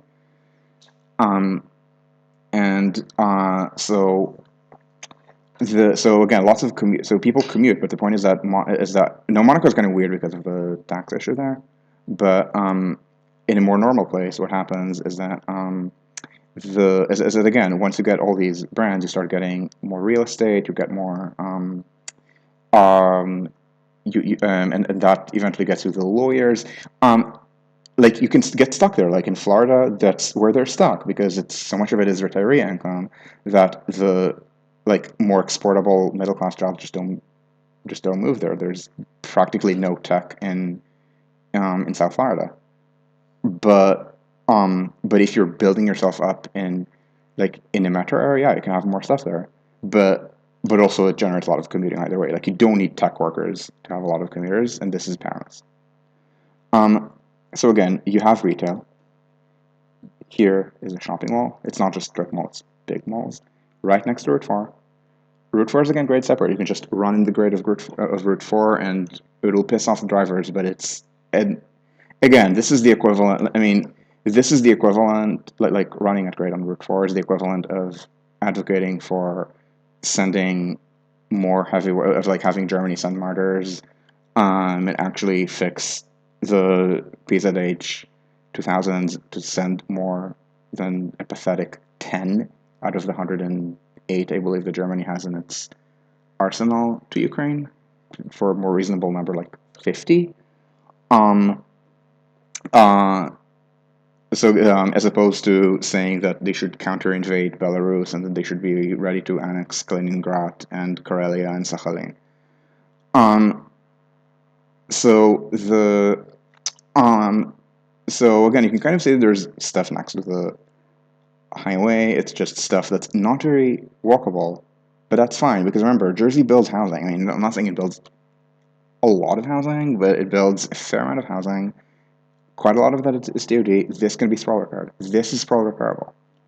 Um, the single family is going to be politically a lot harder. Like, there's basically no redevelopment of single family in the United States. There's been all these kind of testimonial laws banning single family zoning, but they usually just bump you up to an ADU. So it's usually not something that a professional developer will ever do. I mean, some professional developers pay people to ADU their backyards at this point, but it's something that usually requires action by the individual homeowners, or essentially relying on the equivalent of small business to do growth. And I mean, small business is not where the growth comes.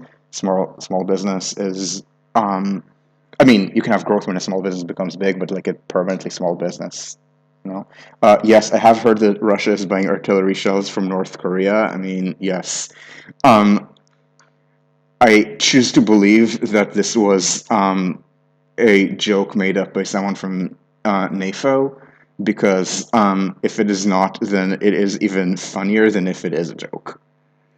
Now, yes, transit expansion in Jersey definitely would lead to TOD. It's, I think, important to figure out how much TOD is necessary, and that's where the costs come in. This is where our work on costs comes in, because the so what I think that this should cost, and remember, this map splits city and Jersey. So lines that go across, for example, this kind of teal line that's specifically taking the color that is supposed to be assigned to Second Avenue Subway Phase 3, which it kind of replaces Midtown. So Utica 3rd, you see, Utica 3rd quotes length of construction, which is up to where it hooks into the 135th Street tunnel, and a cost, which is about 200 million a kilometer. Compare 230 in 2022 dollars for Nya Tunnelbanan, except that you can do better than Nya Tunnelbanan because Nya Tunnelbanan has some procurement problems that you can avoid. And second thing, this is easier than Nya Tunnelbanan because you have, I mean, it's not much easier, but it is easier. You can cut and cover here. This part is harder. This part is harder. This part is much easier. And this is a different list from the actual topic that we're doing, which is Route 4, because it can be done. It says L, but it's mostly going to be at grade. I mean, 100 million per kilometer is not an especially impressive cost for something that should be really median of a freeway. To put things in perspective, the Silver Line Phase 2 in DC, not in 2022 dollars, I think it was 2015 dollars, but I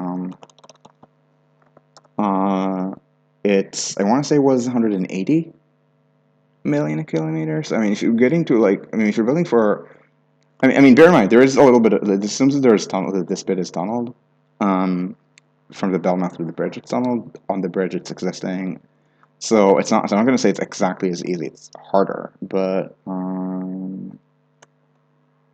yes, as you can see, Elif is already here working. The reason people keep buzzing me is that we're discussing some possible additions. So Silver Line, this would be in 2011.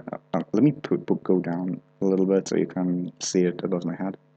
So Silver Line is 2011. Phase 1, Phase 2 is 2017. I do not. I need to check that. I need to check this. But this is 160. And again, it's 160, 150 in the dollars of before inflation.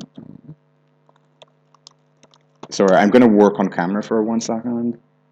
Silver line consisting of 28 operational stations and a further 6 undergoing testing.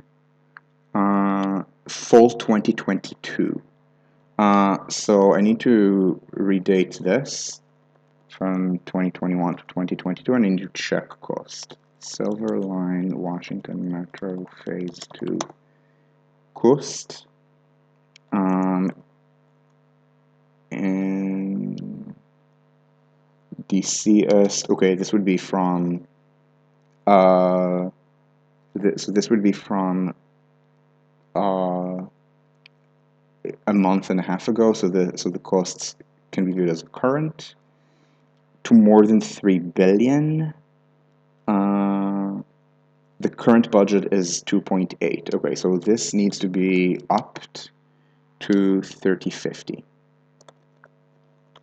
And this is kind of an annoying thing to do, because some of it is inflation, but also at the same time, the year does not change because it's only a 1 year delay. So the way that the year system works is that it's deflated to midpoint and they go for the lower year and not the upper year. So a little bit of this is a fake number, but only a little bit of this. This is a 10% cost overrun, and the inflation rate from 2017 to even full 2018 would not have been that. It would have been like 1.5% or something. But at any rate, this is in the median of a freeway. So this is your baseline for how much things cost in the United States. Yes, $2017, now $2022. Yes, this is somewhat harder, but also I'm talking about not doing it for American costs. So let's so let's say that actually a little more than 100 per kilometer is viable. I'm pretty sure it is. Yeah, no, I know it's been on mainline news. I just don't. I'm not saying that it's like all propaganda. I'm just saying that it's something that feels like. I mean, I heard from like some Ukrainian, from either some Ukrainian source or some Russian source that is saying things. But again, it's not like. I mean, if it's real, then it's even more of a joke than if it's not real. Oh, in the Bergen line setup that I'm proposing, yeah, I'm talking a little bit more about. I swear I will get to you, Prague. I'm doing more north and south right now, if that's okay. Just because I started with Route 4. Let me, let me move Route 4 just to make the graphic design a little bit less. Graphic design is my passion, which, as you can see, it kind of is. There are people.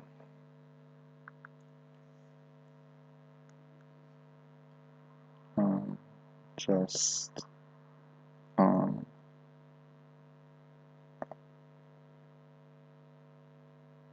So, sorry, I'm just telling Elif and Eric what I did.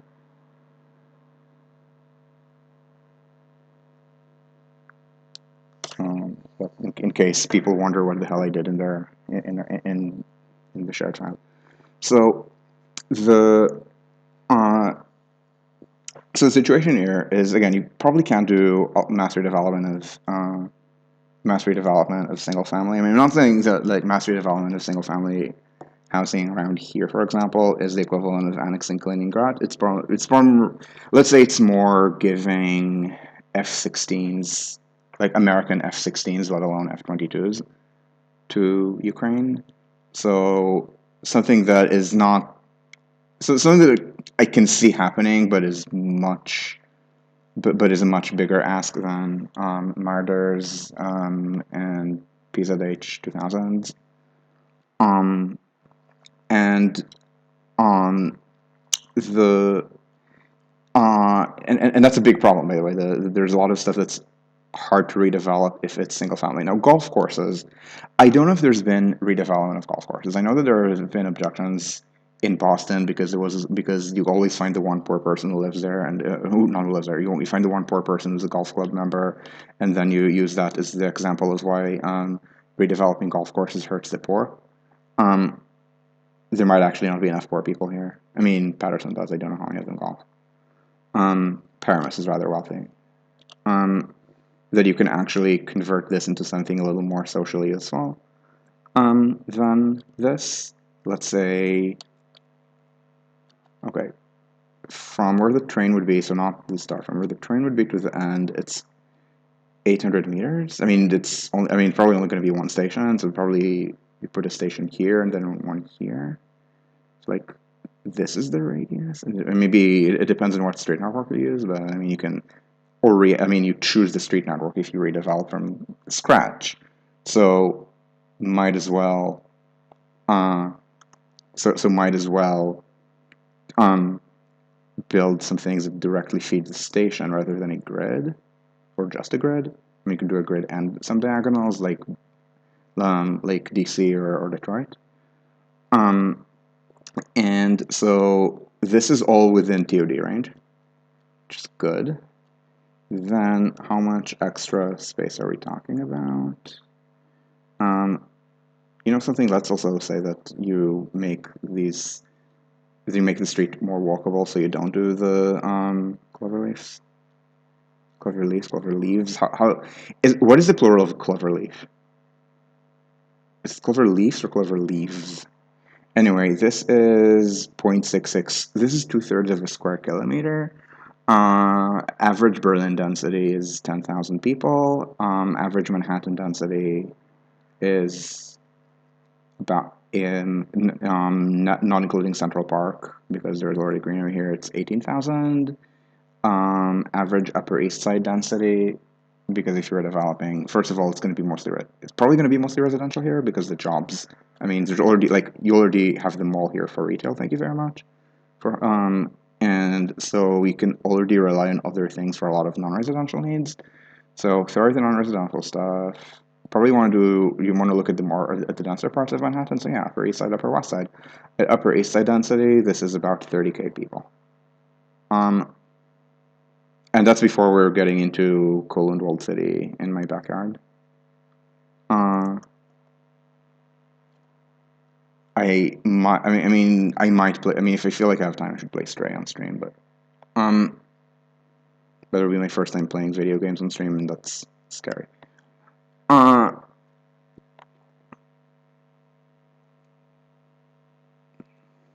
So the point is that, again, you start with the cost because you shape, not serve. Because this is mostly shape, not serve. I mean, yeah, you're serving demand to Patterson.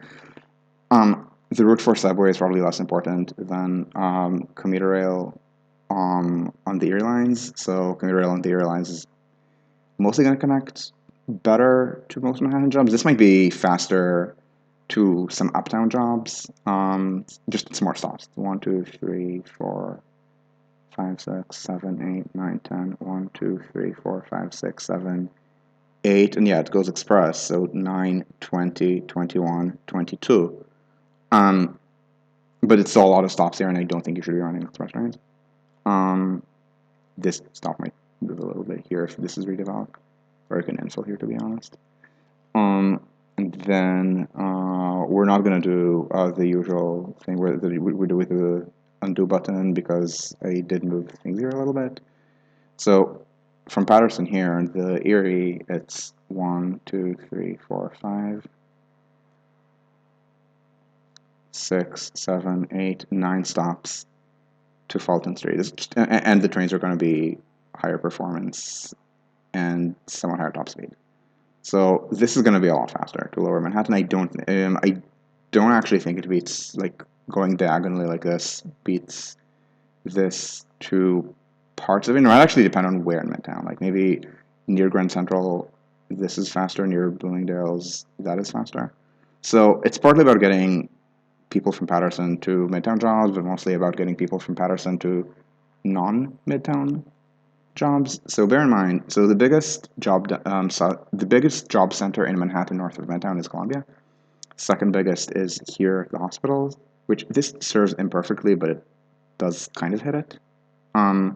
Third biggest is Mount Sinai, which does not serve at all. It's around here is Mount Sinai. I can vaguely see like this having a stop at Fifth just for the Mount Sinai walking. I'm not sure. So the So it would be for these kind of jobs or for connections to Harlem. Um, so again, I'm not going to look at Patterson to Manhattan commuting because a lot of it is going to be on other things, especially if the Erie Mainland is built. This is going to be better. It's just going to be more direct. This again is useful for some things, mostly for connecting maybe from here to all of Manhattan is much better. And so again, you start with the cost. It's 2.5 billion. You want to justify 2.5 billion. Probably about the outermost cost you should be thinking about is 50,000 ish per rider per week per weekday rider. Maybe a bit more because 50,000 might be the limit in like mid 2010 dollars and mid 2010s um, incomes, and generally these scale like benefit cost ratios scale with income. Because again, it's mostly about commuting, and when it's not about commuting, it's about things that facilitate commuting. So I mean, yeah, it's stuff like social trips, school trips, retail trips, but essentially these are things that commuters do when they're not going to work. So the value, maybe not at the neighborhood scale, you absolutely should not plan neighborhood scale like this, but at national scale, it's probably like it probably is something that you can think of in terms of like relative to GDP per capita. This is, and thanks, Frankie, you were talking to me about the Sweden report. I mentioned it in the Sweden report. The Sweden report talks about about the cost per rider of the original Tebana and how it compares with extensions, and maybe the extensions are a lot more expensive, but also Sweden is um 3 times as rich now as it was in the 1960s. It can afford it can afford to pay more. I mean, and the benefit cost ratio of the original system was 6.5. So or I forget whether 6 or 6.5. I think 6.5. And so 6.5, even if the cost per rider is maybe 7 or 8 times as high, or 9 times as high, but the country is 3 times richer. Okay, divided by 3, you're still north of 2. That's really good. Um, so 50,000 might even be um, not. You might even be able to get away with a little bit less.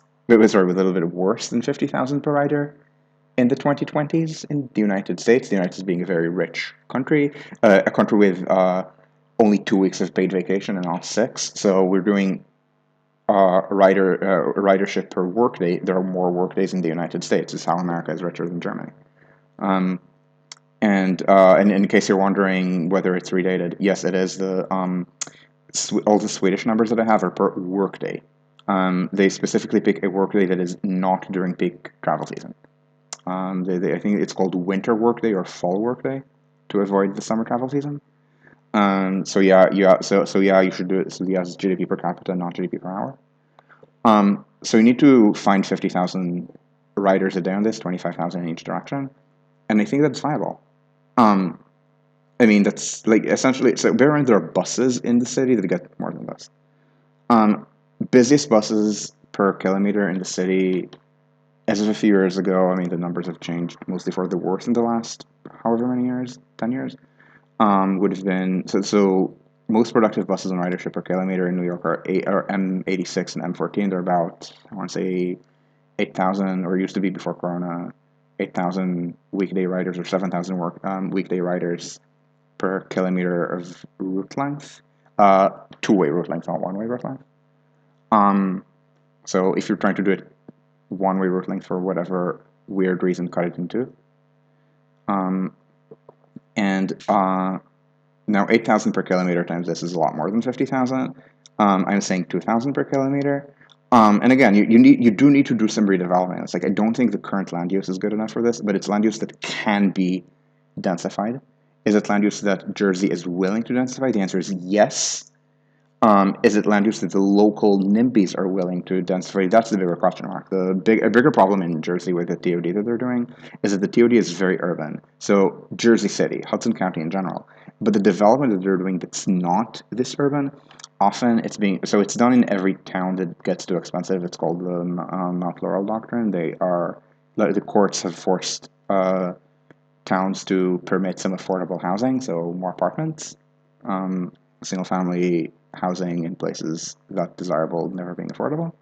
But they specifically do it away from the town center so that they won't be able to see the pores.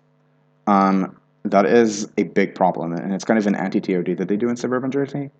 On the other hand, if you're doing it with like a plan that involves putting a rail line here, yeah, Paramus and NIMBYs might not like it, but first of all, they're getting a really good train to Manhattan, so that might shut them up. This is actually a big thing. A lot of NIMBY control can be done through the promise of, yes, we're putting a lot of apartments in your town. That means people who you don't like because they're poorer than you, but also you get a train that gets you to Manhattan. I mean, what is this? Like, I mean, on Route 4, let's say that I'm going from here, not from here, is the equivalent of the curve.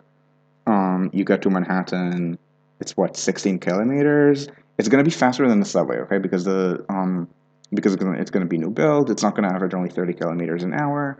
It's like 16 kilometers. That is what? How many stops from here? 1, 2, 3, 4, 5, 6, 7, 8, 9, 10, 11. Average subway stop spacing over the same distance would not be 11. It would be something like 25 stops on the local. So yeah, this is going to be. I'm not gonna put it to my train performance calculator because you don't optimize for that when you build a subway. You optimize for not having to demolish things.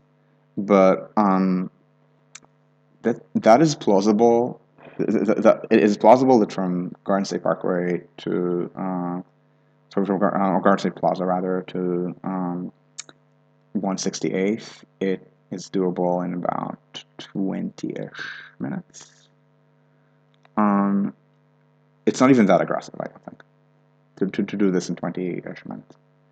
It's the average. So the average speed of the ring in so it's about the same stop spacing as the ring. The ring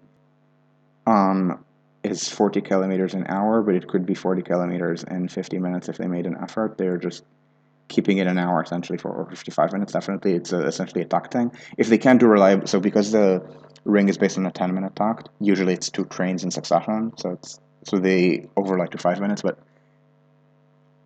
in the timetable, it's 2 trains that run the same route that are on a 10-minute tuck. And it's a ring, so it has to be divisible by 10. If you can't reliably hit 50, then you need to bump to an hour. So 55 is not good enough. Doing it for at 48 kilometers an hour, this 16-ish that would be 20 minutes. 40 would be 24. Yeah, it's about 22 minutes. Yeah. You give them like that kind of a commute to Manhattan, that buys you a lot of agreements. This is how a lot of Nordic planning is now. I mean, they don't have the kind of top-down bureaucratic legalism that they have in Southern Europe. People do have a right to sue. They just often choose not to sue because you don't have an unlimited personal right to sue. You need to be like a municipality, an organization, and these can be bought off. And one of the ways you buy off a rich, exclusive suburb is you say, yes, you're going to be required to build a lot more housing, and not just when it's out of sight, out of mind, but also you're going to get a subway that'll get you a much better trip to your downtown office job. So I think that this would be viable. And again, it's not something that you're like going to do planning through lots and lots of different options because you're kind of route constrained to be where it's easy. That is to say, where the semi-highway is.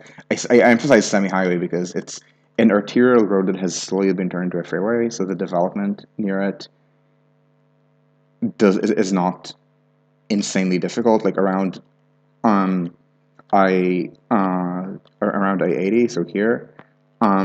This was built as a freeway from the start, so with more generous shoulders. You kind of see there's just not as much near this, and also there's no, and because the exits are spaced far apart, because this has always been planned as an interstate, you don't have as much near road development that could be sprawl repaired the way you do around Route 4, where it does pass through town centers, because this was a state highway, like it was an important state highway before things got grade separated, and then the mall.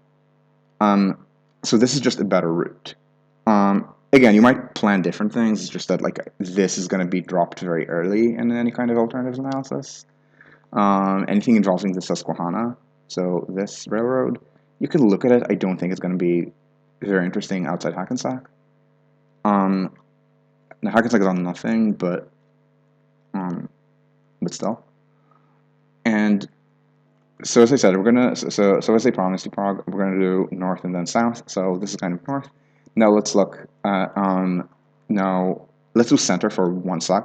Erie Main Line is kind of weird. So Erie Main Line, the issue is that the main line of the Erie Railroad was not what is currently called the main line.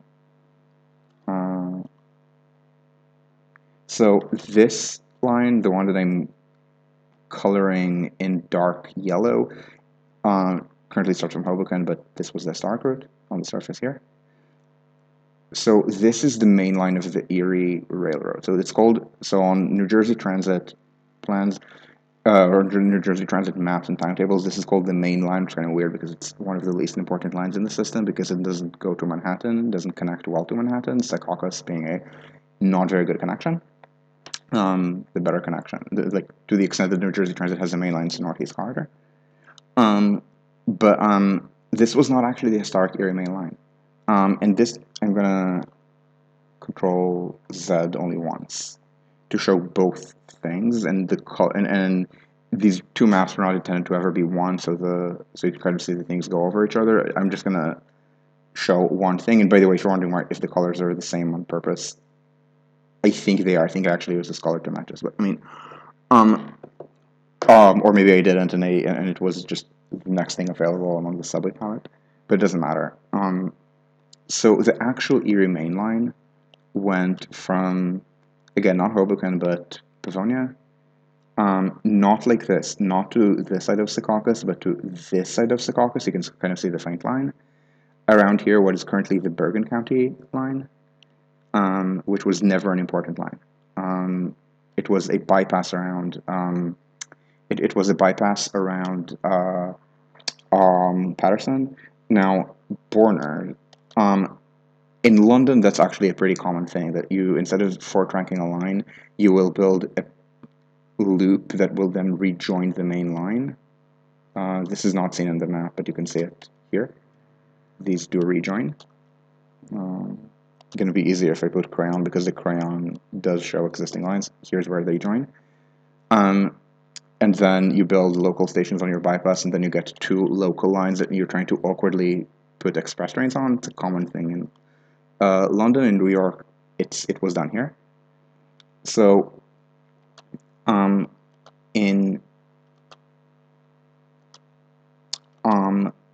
so the Erie Main Line was not this one, it was this one. So the Bergen County line was a shorter bypass. And then the problem is that the Erie Main Line, it was at grade. Very much unlike in Britain, where lines were built grade separated from the start. There are very few grade crossings in the United Kingdom. There are very many. So because it was entirely at grade, once cars became a thing, the level crossings slowed down the cars a lot, and this became unpopular. So eventually they shut down this line through Passaic and Patterson. They instead went on this line, which was not even Erie. This was Lackawanna. This was the Boonton branch. So they built this connection to the Bergen County line, the Pascack Valley line, then they also put the Erie not out of Pavonia, but out of Hoboken in the late 50s. I think it was just before the Erie-Lackawanna merger. Now the Lackawanna mostly went like this, but this was a kind of a shitty line, so they built this thing called the Boonton branch, which went like this. And then around the route that's currently I-80, it went like this. And this was a very high-quality bypass of the slowest parts and the steepest parts of the Lackawanna main line, the one that is currently the main Morrison-Essex commuter line. And the Erie and then during the Erie-Lackawanna merger, it was supposed to be used, but for some reason, because of how these were like, so I think these were at the time class 1 railroads, but they're not the biggest class 1 railroads, and so they and so a lot of their traffic depended on connections with other railroads, and somehow the connection shifted from the Lackawanna side to the Erie side, so they but when they built this freeway, when they built I-80, they cut the Boonton branch entirely, turned the right of way here into a freeway, used this part of the Boonton branch as a bypass around the Erie Main Line, which in this one was just shuttered. And then the Lackawanna side of it became connected with this part of the Erie, not the part that goes all the way here. This is a newer connection, but there was this kind of connection to the Erie, which is just a much weaker connection. And of course, as always happens in post-war American railroad infrastructure cut decisions, this turned out to backfire. The traffic within a few years shifted back to the Lackawanna side, and then the Lackawanna side traffic could not handle it as much because the Boonton branch had been cut. Yeah, exactly. Yeah, there are tons of grade crossings on Bergen County. The issue is that the historic Erie main line, what is it? The historic Erie main line had all these level crossings right in city centers, right in Passaic and Patterson, as opposed to in at the time, less important places like Radburn. And so this can be reused. I mean, the right of way still exists. I mean, it has barely been built over. Again, born raised for you, it's a big US-UK difference. In the UK, when they sell a right of way, it's immediately redeveloped. You can't even say it was there. In the United States, it's often either formally land banked or it gets used as a parking lot, so you can see where the train used to be, and it's not as big of a technical issue to restore. And by technical nature, I mean some people just like the trails, like the rail trails, and then don't want them redeveloped or not restored, or if it's parking lots. And for the this is actually a big thing for New York side abandonment, which you can kind of see on a map. This one, the Rockaway Beach branch, this has been built over to the point that, I mean, not built over, but used as storage and parking and it's been so many years that they actually have legal claim at first possession. I mean, it's a legal claim that can be bought off, but it needs to be bought, even though these people are basically squatters. I mean, not squatters in the sense of homeless people, squatters in the sense of someone who has like a truck that they parked there, but still. I mean, the law, in its majestic equality, gives both the rich and the poor the right to like property claims on the state if they can afford $200 an hour for a lawyer. And so this can be restored. And again, it passes right through pretty dense places like Passaic. So it's one of these things where I don't think a lot of people take this over the commuter trains between certainly Patterson and downtown Manhattan. So one of the ways this is a plan that's designed kind of around integration, maybe you see that these are missed connections. Presumably the commuter rail stops would be added here if this happened. Is that this deliberately goes to Midtown Manhattan, and the reason this goes to Midtown Manhattan is that I expect this to open first. Like, this is more important than any of these than any of these Jersey Metro tunnels. And so once this exists, you've solved lower Manhattan connections. So the question is, can you beat the commuter trains to various parts of Midtown? Yeah, TOD I mean, so bear in mind that Radburn is already pre-TOD. Like, Radburn is a modernist housing development designed around not having a lot of internal access to cars, so a lot of like internal pedestrianization. Now it has been kind of turned into now it's not. Now the problem with these walkways is, as you can see, like, I mean, there's parking. Like they like modernist housing planning is not great, but like Radburn is decently dense actually. Like, it's like I mean, this was like Lewis Mumford's thing. Lewis Mumford was hardly a friend of the car. And as you can say, again, it didn't succeed or anything, but I mean, let's not compare this with, I don't know, this, for example. And so the issue is that here it's mostly about Passaic, Now there is a Passaic stop, but it's peripheral to the city. This is city center. This is the historic center of Passaic. So it's pretty fast to Midtown Manhattan. And again, even plausible for Patterson. There are 1, 2, 3, 4, 5, 6 Patterson to Passaic stops, and here there are 2. So from here, the speed difference is attenuated relative to from here. So it's from here. This is your outer anchor. If you can hold with this cost, so 2.5. Again, the tunnel is going to be really expensive here. And then everything else is going to be easier. I might actually let me bump it up because okay, let me control this because I'm getting cold feet about saying that it can be done for this cost, especially if this where you literally reuse the bridge is going to be more because it's so maybe not. I mean, this is an expensive tunnel. This is a reuse of the Hudson Bergen Light Rail tunnel. You need to rebuild the station. This is already above grade. Here, the idea is to serve the built-up part of Secaucus and not just the train station.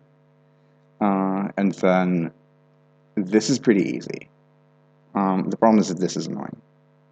Now, how much does this cost? I don't know. With this station, I mean, it's like not a billion point, 1 point, it's like 2 kilometers of a really annoying tunnel.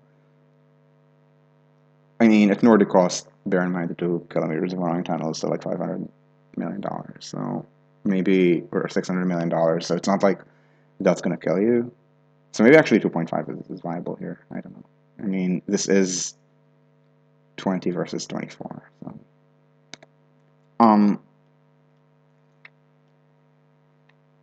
mean, it was the first. I mean, yeah, no, Red Ribbon was designed around people who owned cars, but it was not designed around. But it was designed around separation of cars and pedestrians, so that you would not have cars run you over.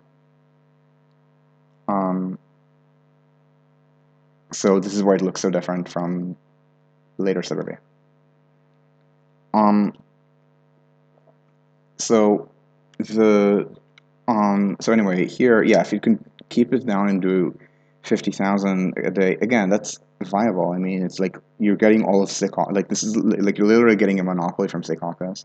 You're getting all the people from here. Some extra riders connecting from north, south, and Bergen line. This is viable. Now, the bigger question is what's on the south. The south is me being more speculative. Now, this is not speculation. Okay, this is a light rail extension. So for people who don't know, there's something called the Hudson Bergen Light Rail, HBLR. It is not very frequent. The branches run every half hour off peak because they hate the riders. This exists. It's called West Side Avenue. It's called I think it'd be 8th in Bayonne. And then this is depicted. I mean, no, I don't think. This is depicted as new. So the way it currently works is this is the light rail scale, and then there's this kind of section that like wends its way through downtown Jersey City at grade, and then either terminates at Hoboken, that's one branch, and another continues around here through Weehawken, and then through an existing rail tunnel. I think it was the Susquehanna actually that went on this, and then because it wanted the ferry connection, it built this tunnel and then had a terminal at Weehawken. So they reused this and mined the station at Bergen Line. This is light rail. Now, so the issue is to convert things that are kind of weird to things that either get you to Manhattan or connect you to lines that can get you to Manhattan as kind of circumferential. So you do something like this, and then if you want to turn HBLR into so there's this proposal. So this is again a proposal that's not just Mike Ryan. It's something that I think Jersey City Mayor proposes an alternative to widening one of these freeways. So you obviously would do it and not only run trains every half hour because what's the point? You'd run them every 10 minutes maybe. More viable place to start. But if so it's kind of this weird thing where it's like a system all at once where I think it's useful to do this kind of path de-interlining, which again is by far the costliest de-interlining in the region. I mean, you can see some of the de-interlining that I'm proposing and some of so the most difficult is this part, is reducing the 3 to a shuttle, so that the 2 can just do this, and then the 3 you can either reduce to a shuttle to here or to 1/25 if you want to be really fancy. And that's money. And I'm saying it's 600 meters for 100 million just because it has to be cut and cover. So the so you have this kind of rebuild, and then the other de-interlinings are not that hard. I mean, like converting 36 into an express stop is probably the hardest of the remainder. Make single stop for Queensboro Plaza and Queens Plaza, not actually that hard. I mean, you build underground passageways, but they're pedestrian scale. Decab, I mean, it can be done tomorrow if they care. This can be done not quite tomorrow. It requires a little bit of work, but only a little bit. The underlying 3-4, and it kind of requires giving the work back if you build this Utica, but then you don't care if you build this Utica. And then Central Park West. There are also question marks about this, but certainly if this is built, the remainder is trivially easy. So, all of these de-interlinings, yeah, they're annoying, but this is actually harder. Like turning path from like a system where it's not possible to currently run service without some trains delaying other trains that they might not even barely share tracks with. Bergen Line has to be a subway. Bergen Line is extremely dense. MOM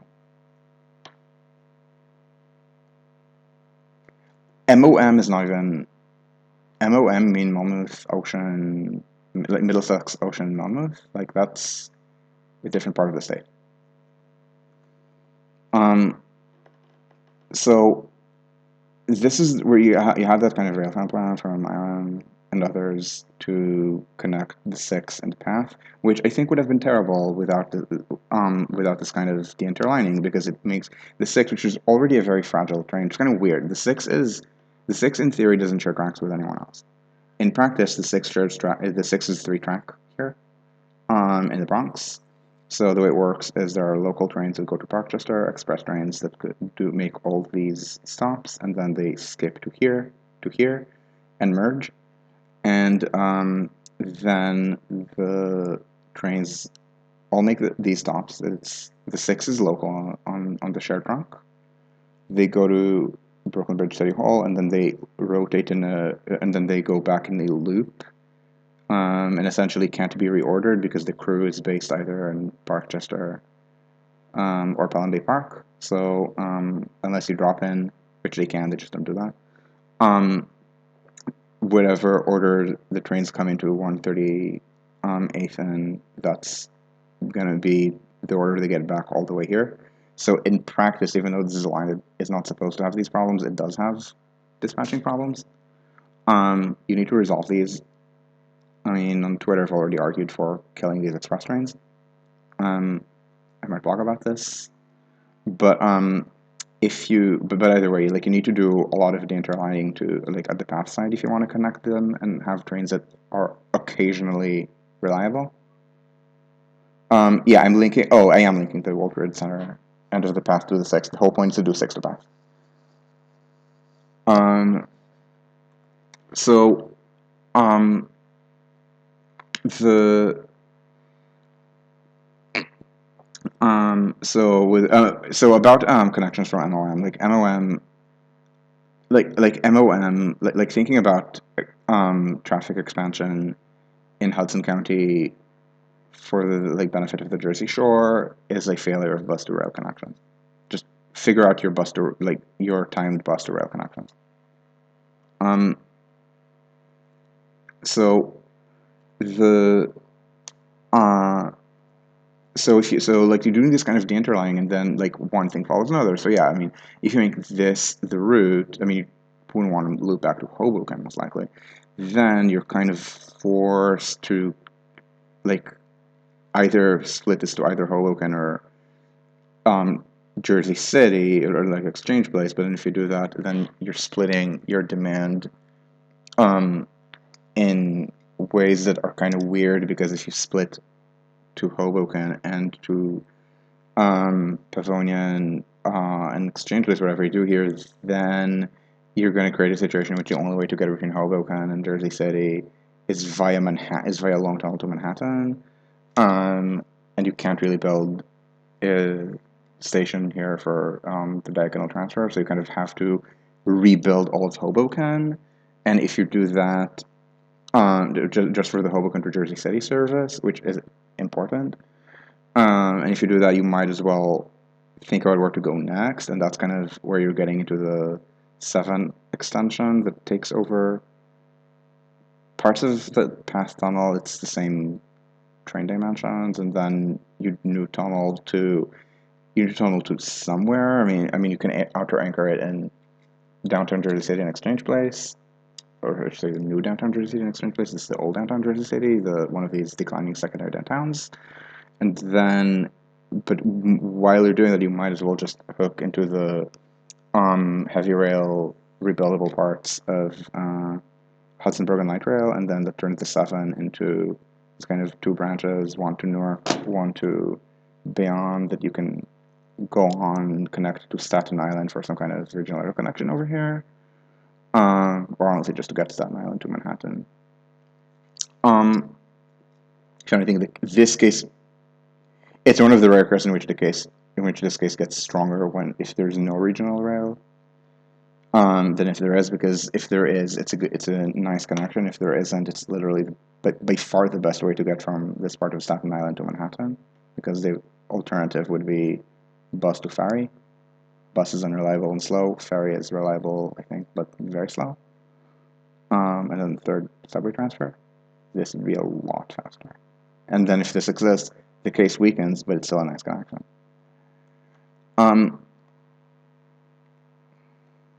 Yeah, the service on the coastline southern half is horrible. Okay, then upgrade the southern half that exists. Like, I mean, electrify to Bayhead and like put a truck geometry machine on there so that you don't run slow on straight track. Like you can literally save something like 1/3 of the trip time if you care, maybe more. So that kind of forces this situation where you're reducing this to a shuttle and then you're rebuilding a lot of things. That's kind of where it comes from, and the money, and again, this is like maybe short sections that are expensive per kilometer. I need to update. This is with the rebuild, it's probably not 800. That's like I'm getting squeamish about promising this. It's probably 900. This is going to be more. So 1.3 over 4.6 is more money, and that's because it is, again, difficult. Like rebuild Hoboken, do the underwater. At least you have tail tracks part of the way here.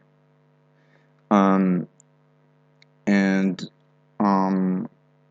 L to Secaucus. I mean, think of the cost as 5.5 because this part is easy. So it's almost 300. Yeah, I mean, again, these are hard things. The one thing is that you can, is if you build these as a mostly single project, then you can share some costs because the geotechnical stuff is going to be the same if these are closely parallel tunnels. This does save you money. Rare case where 4 tubes cost noticeably less than 2 times 2, because usually tunnel boring machine costs scale with how many tracks you have, which is why nobody does express tracks anymore. But if you need extensive geotechnical, and it's also one of the reasons why they had the cost overrun in Sweden, they required a third tunnel for not actually necessary safety reasons. And but if it's difficult geotechnical work, then you're saving things if you build something less. Then if you build something, if you build more infrastructure on the same work. Yeah, speed is a problem. They have hour to hour and a half gaps in service. All of this is fixable. Like, the ops are very easy to fix. I mean, they're not easy to fix in a way that safeguards the traditions of the conductors, but the traditions of the conductors are not terribly important for good service. For example, here we do not have conductors. Um, so with all of this, I mean, HBLR is stuff that's mostly above ground. Um, it's mostly trying to figure out how much it costs to bridge, and whether you can do it at a normal bridge cost or whether you have to make it a big signature bridge. It costs almost as much as a subway, and then it's not 800 but 1.5.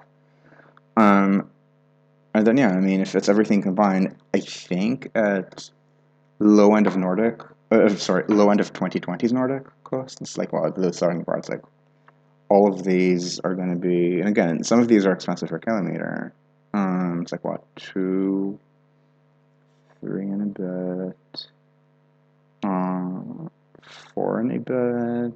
It's also 4 and a bit, like 4.5ish for this system. Can you get more enough ridership out of it to justify 4.5? I mean, you need 90k. Yeah, you can get 90k riders out of like 90k. I mean, Path has about 200. Path pre-Corona was I think 300. So, I mean, can you on a lot of these extra tunnels? You don't even need to double path ridership, which is kind of insane. I mean, you probably don't want to double path ridership to have a good ROI, but to have like a vaguely acceptable ROI, you don't need to, and this is kind of insane. At how at what things become viable when you have lower construction costs. So, and again, it still needs to come with a growth plan. Here, it's not as much of a growth plan because it's not going deep into suburbia. Here, it's mostly stuff like completionism into Secaucus, and then just for an extra connection to Secaucus. There have been these kind of subway to Secaucus proposals as an alternative to Gateway. It was like essentially taking the 7 along this alignment. I think with fewer stops maybe, because why would you ever serve Hoboken and the Hill? It's not as if anyone lives there. But the so here it's kind of like starting from the idea of maybe doing path to 6 and then snowballs to like this kind of full de-enter line there, which again probably is going to be a bit more expensive than I'm saying, but not a lot more. I mean, this is like 1.1 with 2.4. Oh, okay, that's not 4 and a bit. That's I guess if it misses it's 5 and a bit. Okay, 5.3. All right, 1.3, 1.3, 1.6. 1.1. We said 3.361. That is, yeah, it's 5.3. So yeah, you need a little more than 100,000. Yeah, it's still not even doubling path ridership, which is kind of insanely like an insanely low bar. And again, there's so much new development here. Yeah, it'll fill. And this also makes path a lot more reliable, which just squeezes more ridership out of these tunnels. So so like here the lesson is mostly about what kind of very otherwise crayony things become available when you have even semi-reasonable construction costs. But here it's more about shape versus serve. Here, I mean, this is more about how to, in a relatively open to growth region, you go where it's viable to build urban rail while making sure to do it in a way that, I mean, it's not, you don't build it through empty fields where there's no reason to ever build, but you build it through things where there is some core stuff for density to go around. That is to say, things like Garden State Plaza or downtown Passaic, or here a lot of like this is around the Meadowlands. Like this is deliberately designed to kind of serve the Meadowlands well, and the Meadowlands, because so much of it is this kind of fanciful top-down design ideas. You can just make sure that they go near the train. So if this is around here, it's this bit. So again, build-up area of Secaucus. This is wide enough you can just go above ground.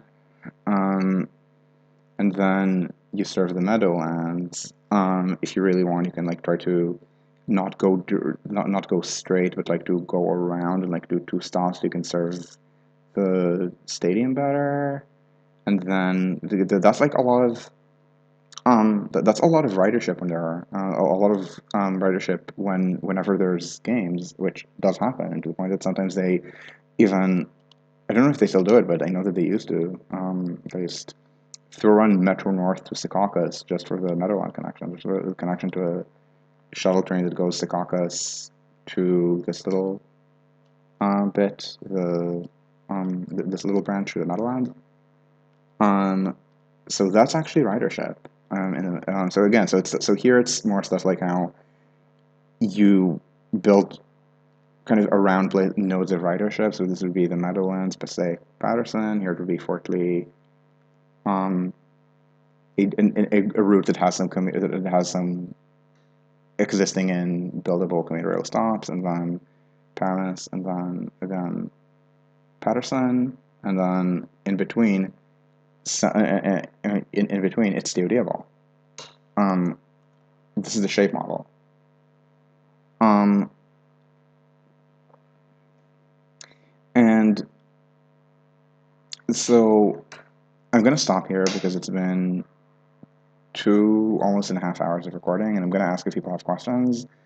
And again, you can think of it as like the theme as subway extension to Jersey, but it's all one theme. Again, in the South, it's really about network design. This is maybe a little more railroady in the sense that even though it's subway, it's about how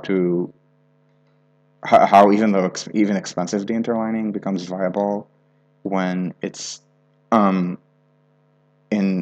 it's something that you need to have better connectivity. So again, 6 path is kind of useful just for the Jersey City to Midtown Manhattan connection. And then once you do that, you need to start thinking how to not make the system even more fragile to how to make the system even not even more fragile to one bad thing to like one bad what's it called fragile to one delay propagating across everything, and then and that kind of leads to everything, including the part where you probably need to reduce this to a shuttle just because you desperately would want to make this another trunk line, but the problem is that that means using this side because Hoboken points the wrong way, and if you do a pinch point, like you go to Hoboken and then you go down, like on weekends, then this is just excruciatingly slow, and a lot of people would not do it. They would just go blink, blink. So kind of like preserve this, you might need to nuke it as a shuttle from Hoboken to Herald Square. Which is a terrible thing, but I mean it is kind of annoying. That this loses value, this loses value or something, and then unless you can somehow hook into it like this, that would be really strange. But once you do, if as I believe you can't, then you kind of are forced to think about what's north, and then you get the issue with the 7, and then because subway to Secaucus is not a terrible idea, so like Secaucus to Union Square or something, and so you get this entire system. Okay. Oh, they committed to run the train full time, and they still. Oh, but these are not game train. Oh, I didn't realize.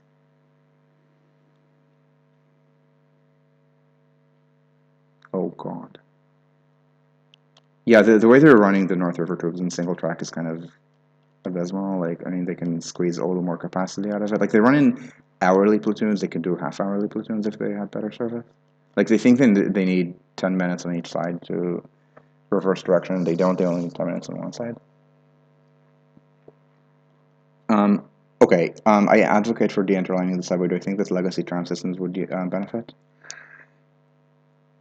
Hard to say. In like assuming spherical trains in a vacuum, yes, but tram systems are basically never legacy and are basically never spherical trains in a vacuum. They don't need to like they're severely overstaffed. Like full staff is an excuse. I mean maybe they don't think of it as an excuse, but all American mainline passenger rail is extremely overstaffed at all levels. Um, Very low crew utilization rates. Um, Conductors, which is not a position that should exist on urban subway or commuter trains. Um, and the maintenance productivity is also very low. So yeah, about legacy tram systems. So I don't know Warszawa well at all. In Berlin, I don't even. I mean, there is some interlining. I don't think the interlining on the Berlin tramways is that big of a deal. Like the issue is that I mean, the precision is just less important than on the subway. Just because on the subway you do run into issues like if you run 4 lines and they are every 10 minutes and the lines go wrong, then they don't have slots or they barely have slots. On trams, like you can wiggle your way around slots more, I think. So there are benefits of the interlining; they're just reduced. Um, the I mean the transfer. I mean the transfer penalty. I mean, you benefit from like from higher frequency on each thing, and for making people transfer. But remember that these are usually shorter. So these are shorter trips. So you do want to run very frequently, um, and be able to make untimed transfers. It's just that you also want to avoid transfers is the trade off. So again, legacy tram systems I think do benefit from data drawing. I just don't know if the costs necessarily justify it. Just because legacy tram systems are very legacy. Yeah, I mean, I mean, they should never be a Bergen loop, and there should never be a Bergen loop. The all planning on the Bergen loop should cease because the Bergen loop is a stupid idea that that is literally worse than doing nothing. Because if you do nothing and you four track this, and I don't just mean this, I mean this, then you run direct service from Merton Valley, you add service on the Northeast Corridor, you add service on Mars and Essex. Over time, it gets filled with DoD. The Bergen Loop just messes this up by inserting very unreliable diesels into the system, and it requires you to slow down the trips for everyone. And yeah, there's going to be dual modes. The dual modes have horrific reliability and are extremely expensive. The need to turn is not a big deal. Like I mean, you can turn very fast.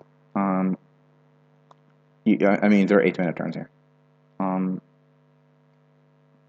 Like you can absolutely do this. I mean, the reason I don't think they should run this way is it just is kind of indirect, and this is why I'm proposing to reuse a little bit of that infra to build this. But if this is not built, then they can keep doing this. That's not a big deal. Like the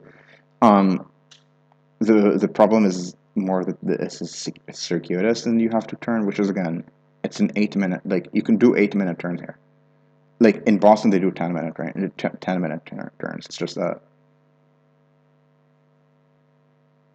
Yeah, exactly. I mean, this is they're just because they're thinking about like building a tunnel every century or something. They think how to make everything connect with that tunnel. It's kind of the third regional plan problem. Like so the Regional Plan Association had this third regional plan in the 90s. It had kind of cool things like proposals for Second Avenue subway, a bunch of things that later became some post 9/11 proposals, like connecting the LIR, like building. Um, so building this bit. So East Side Access was, I forget whether it was third regional plan or earlier, but this was already being discussed, was the governor's baby for his Long Island constituency. It was the horse to trade for the urban Second Avenue subway. The third regional plan recommended this. And because it's the RPA and they have certain biases, it was, I think, I forget whether it was actually pitched, and so maybe I should not slag on the RPA, but certainly post 9/11 it was pitched as a JFK connection rather than as this, as this kind of thing. And so this did not happen, and I'm forgetting whether 6-2 path was ever proposed by RPA or just by the Thorning people, like Institute for Rational Urban Mobility and JRP, things like that. Um, but the so the third regional plan, the centerpiece was Second Avenue subway because it was clear that was happening. People were looking for money for that, and as it happened, eventually, many years later, it did happen. I mean, a quarter of it only to 96th Street, but it did happen. So they were trying to kind of connect every possible thing to it. So they had this idea for like a 4-track thing with a ton of branches where they can justify everything as connect to Second Avenue subway. And this is a problem. Like it's a little bit like how a lot of things are being proposed as like, oh, this is part of Gateway. So as part of Gateway, there's going to be a loop that takes trains like this through an area that whenever I propose for TOD, people say, but what? But this is a protected wetland. Apparently, protected wetlands are good enough for a railway loop with diesel trains, just not for housing. And then even more branches that can lead to propagating delays on the trunk. And this was part of ARC. It's not a purely gateway thing. It was even proposed as like a future ARC thing. Um, and this is just a terrible idea. And because they think, oh, it's such a difficult thing, we'll just plan all of our surface improvements around that one thing. When these surface improvements make service worse, and instead they can just build 2 tunnels. I mean, work on your construction costs and build 2 tunnels, this and this. I mean, the map also portrays this one. This one is later. Um, the clearances in the Brooklyn branch. What are the clearances on the Brooklyn branch? Because okay, first of all, you can do. I mean, I imagine all the trains that touch more than a trivial amount of LR territory in Metro North or Metro North territory are going to be dual voltage anyway. I know that people keep saying that you can't even have lowered pantographs through the East Side Access Tunnel. That's not actually correct. You can't put a pantograph on an M7 size train and put it through the East Side Access Tunnel. You can put a pantograph on a European, like let's say a British EMU that still platforms at 4 feet, at like the normal American boarding height. And fitted through a tunnel. Just American trains are so absurd, like have such absurdly large clearances that all the local rail building ecosystem got used to them, and that's how people in Boston think that 17 feet 3 inches is difficult for fitting wire under when there's wire on the northeast corridor that is, I believe, 15 feet 5 inches, and the clearance is not 17.3 minus 15.5, which is a fucking foot 8 inches. A foot 10 inches, so 50 centimeters. Now the required electrical clearance to between static structures and high voltage wire in Germany it's 27 centimeters. In Britain it's 20, and you can turn the 20 into almost a 0 with surge arresters. They actually have 50. Okay. What are the Penn Station clearances?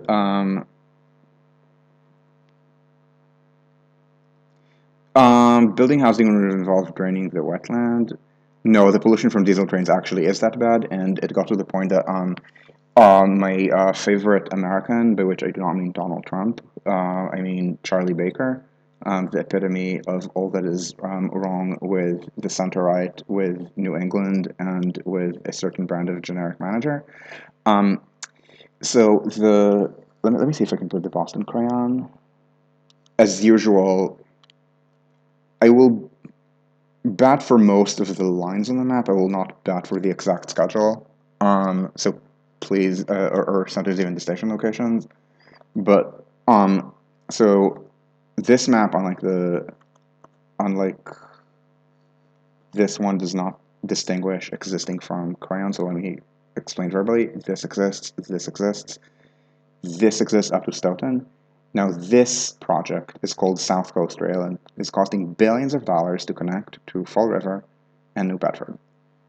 This line is pre-existing. The cost per kilometer of this shebang is approximately the same as that of 300 kilometers an hour greenfield high-speed railway, one that has a little bit of tunneling. Not a lot of tunneling, but I think with like maybe low for Germany, average for France, and not zero levels of tunneling. Again, uh, entirely at grade existing railway, existing right of way that they're rebuilding. Um, and because of my favorite American, they're not even building this yet. He reduced this to phase two. Phase one is this. So New Bedford and Fall River, and then there's a railway connection that absolutely has no reason to be used because it's so circuitous to Boston, which is the destination, to go via Middleborough. Um, and the reason is the Army Corps of Engineers said that you're not allowed to diesel through here. There's two protected wetlands in this area, one of which is trivially easy to deal with. The other requires some wildlife passages, which again, I mean, but in the grand scheme of things, are not expensive. It's like an extra $50 million, and the project is today $3 billion. But they also required that the route must be electrified, because the diesel pollution would hurt the wetland. So I don't actually think diesel pollution is as irrelevant for wetlands as you're saying it is. And about draining the wetlands, bear in mind that I've heard the wetlands excuse about redevelopment here as well, and here.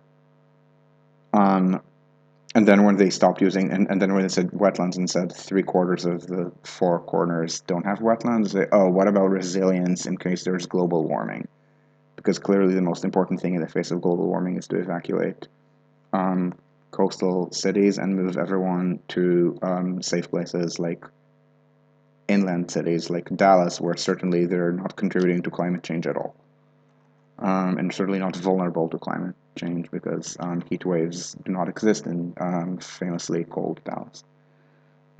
What are the no, that's the thing. They weren't forced. They were forced to build wire it in the event they build it. So Charlie Baker's solution is to build a different and completely useless alignment. It's phase one, and leave the wiring to someone else because Charlie Baker is like the epitome of all that is wrong with, again, the center-right, generic managers, and New England.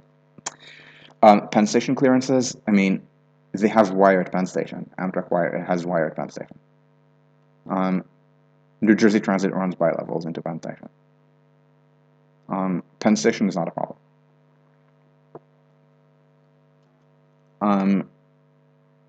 Okay, it's been... no, Baker is much more subdued than them. Hogan, Larry Hogan, this guy, is Charlie Baker, except also racist. Christie is different. Christie will not invest in anything because that might fail. No, Christie is New York style red meat. It's like Giuliani, and in a way Trump. Now, Trump also, on top of all this, layers actual fascism.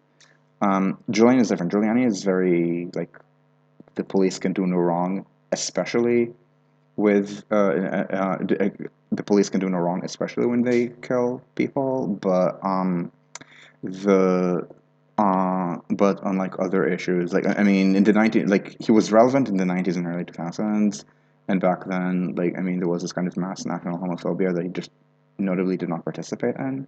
But still, the kind of like I mean, the defining feature of Giuliani is that like Mayor of New York goes on like radio shows and like is available to like that kind of like level of public. And someone was asking him about ferrets pet, and he yelled at the ferret owner about how you need to be crazy to own a ferret as a pet, because it's like that kind of level of New York, very petty brashness, and that's Christie. So Christie was like drawn to Trump as a fellow, very brash New Yorker, and then Trump humiliated the fuck out of him. Did a catenary kill a family member of his? No, it's a Pan American thing where Pan US thing. Pan American means the Americas.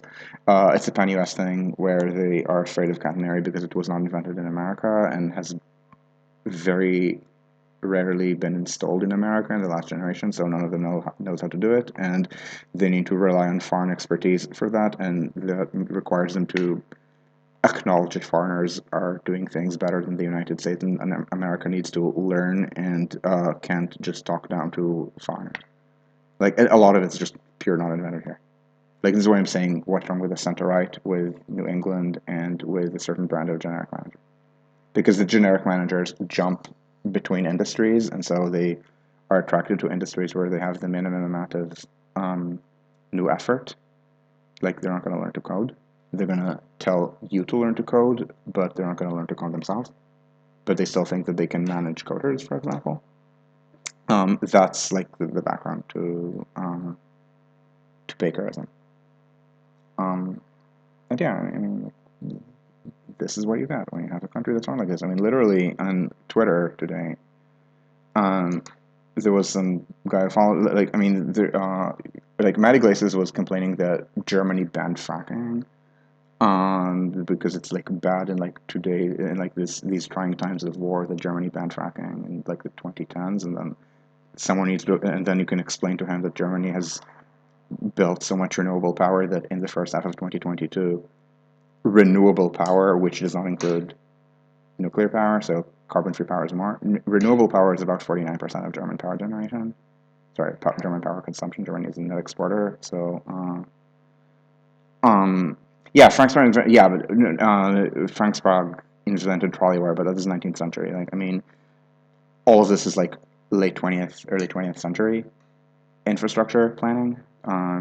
So, like, it's something that you can't like. I mean, it's not like you can try to reinvent the wheel, or you can learn how they do it in Euroland. The MBTA people are trying to reinvent the wheel, which is why they think that 17 foot 3 inches is too low is too low and requires bridge modification. When in Britain, literally, they have bridges that are more than a meter lower than that. So anyway, Matt Iglesias earlier today had this again complaint about Germany, that Germany does not do fracking and does not do the drill, but also that Germany reduced oil consumption or something, and like and it got when I tried to actually on this, like the usual Americans came in. So there was this American who told me with perfect American confidence that Europe banned nuclear power. Not Germany. Germany, yeah, okay, you can complain about German denuclearization, but this person said, yeah, Denmark is 25% biomethane. Remember, Germany is 49% solar, wind, and biomass, and it's growing. Like this, I mean, it keeps getting more renewable every year. Germany, and the and there was this rando who told me that Europe banned nuclear power. Europe uses nuclear power more than the United States does today, not before Germany denuclearized. I mean, yes, it's mostly France, but I mean, the United States never built the nuclear infrastructure that France did.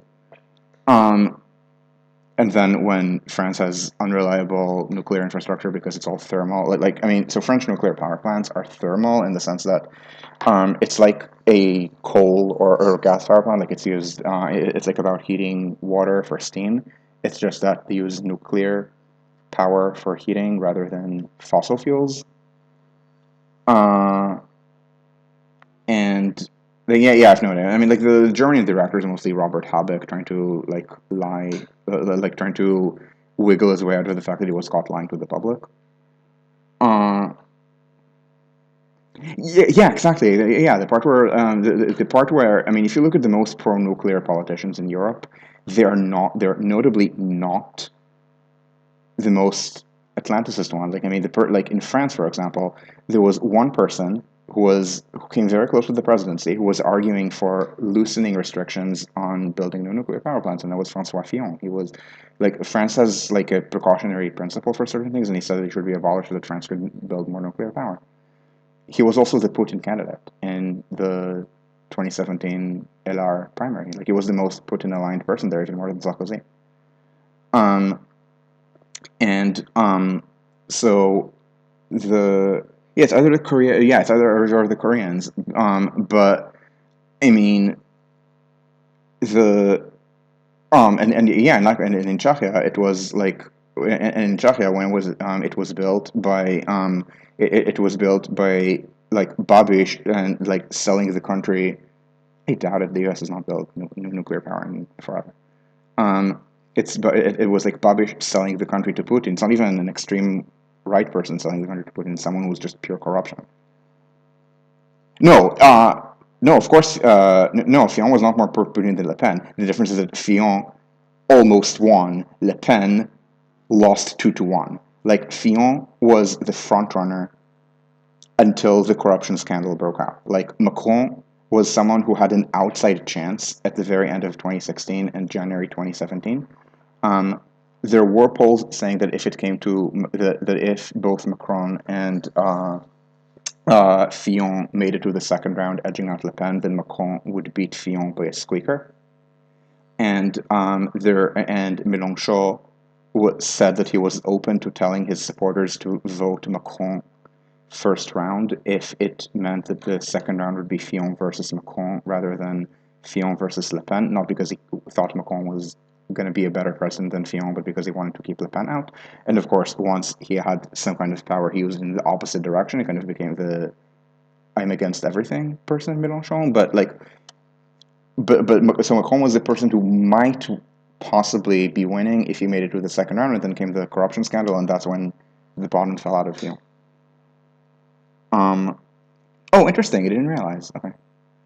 Um, so anyway, this person was telling me that Europe banned nuclear power. And like this is like the quality of how like what Americans are like when they talk about Europe. They like literally will say things like Europe banned nuclear power. Um, or it's like me, like Americans talk about Europe the way that I would talk about America if I portrayed that everyone in America earned a Mississippi wage and paid New York rent. Um, oh, okay, yeah, okay, yeah. I enjoy peace very much. Uh, Peace is amazing. I especially like how peace thinks that like its alliance with Orban is more important than fighting Putin. Yeah, good luck. I mean, Poland does not even have the worst construction costs in Eastern Europe. I mean, that's what Hungary exists for. Um, because peace is peace, but Orban is Orban. Um, oh, interesting. Okay. I mean, anyway, so I'm going to ask if there are questions that are not about nuclear power plants or about Americans generally getting things wrong about Europe. Um, the issue where you said about how there's no wire experience in the US, that's not the issue. I mean, like it's Boston, like it's officially Northeastern that they should have wire experience. They're just afraid of installing it because they don't know how to, and they kind of realize that they need to like, and like I mean, they read TM plans. I know that TM plans talk about German planning. These people don't know German planners. I mean, these people don't even know anyone who knows German planners. I mean, they know. I mean, they know TM people who know me, and I vaguely know German planners. Oh, okay. The US needs to universally wire, but the US needs to do pan northeast wire, which it can do profitably today. Not at current American construction costs, but at construction costs that the US can achieve. Oh, okay, yeah, lovely.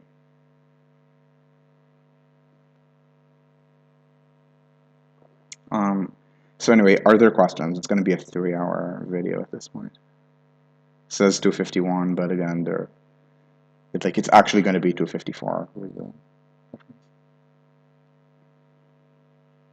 Yeah, if the wire in the Northeast will start expanding, the issue is that um, they need to actually commit to it. It's not something you can do a pilot at a time, which is something that scares, again, center-right people, generic managers in New England, in the sense of trying to treat everything that they're unfamiliar with as something that they hope can be done in startup scale, which is absolutely not how you can run public transport.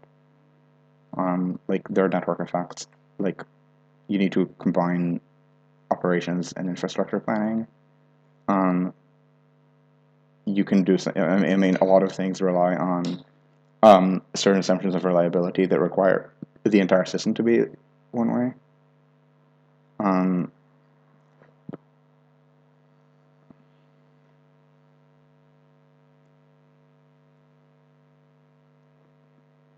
So anyway, are there more questions?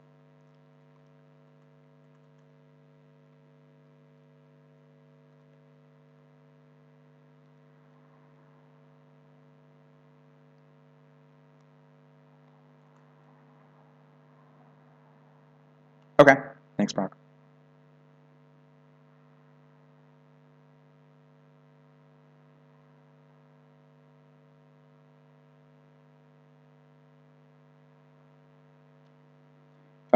Is transit cost not going to be the focus on the HSR? No. It's going to be one of several focuses. One of several issues to focus on. It's one issue. Another is IBX.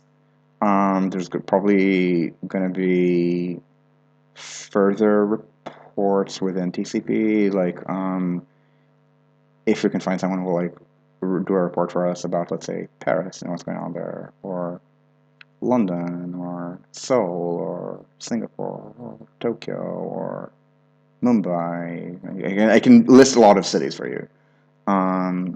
It's something that we're looking at. Not what we're studying. We're mostly studying the like planning aspect, less the technical aspects. So not the issues of like, do you track share with freight or not? I mean, it's mostly, I mean, whatever you do, for whatever you do, don't build elevated lines over the trench. Just if you absolutely need to, if you absolutely have to have only 2 tracks in the trench, that's when you share tracks and do North London style running. I mean, there are people on transit Twitter yell at me on this, and this include people that I respect, like Uday. When I propose that they can just kick out the freight because it's 2 trains a day in each direction.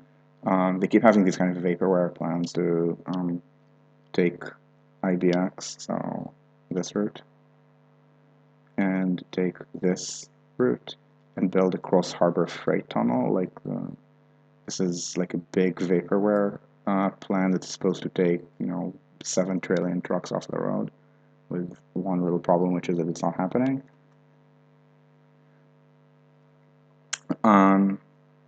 Thanks for participating. Thanks, Blanket.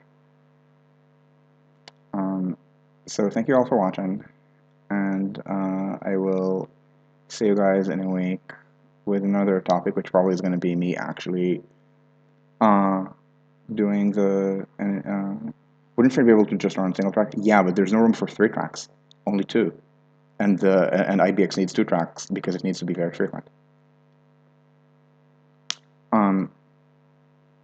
So anyway, next week is probably going to be me project managing the high-speed rail project, and the Swedish report is going to be webinared, but I'm not going to webinar on Twitch. So follow me on Twitter probably, and blog for further updates on when that's going to happen, with a Zoom link that I'm going to be paranoid about password bombers. So thank you all for watching, and I will see you in a week with another topic, and maybe even not on the usual streaming schedule when we're talking about the Sweden report. So ciao ciao.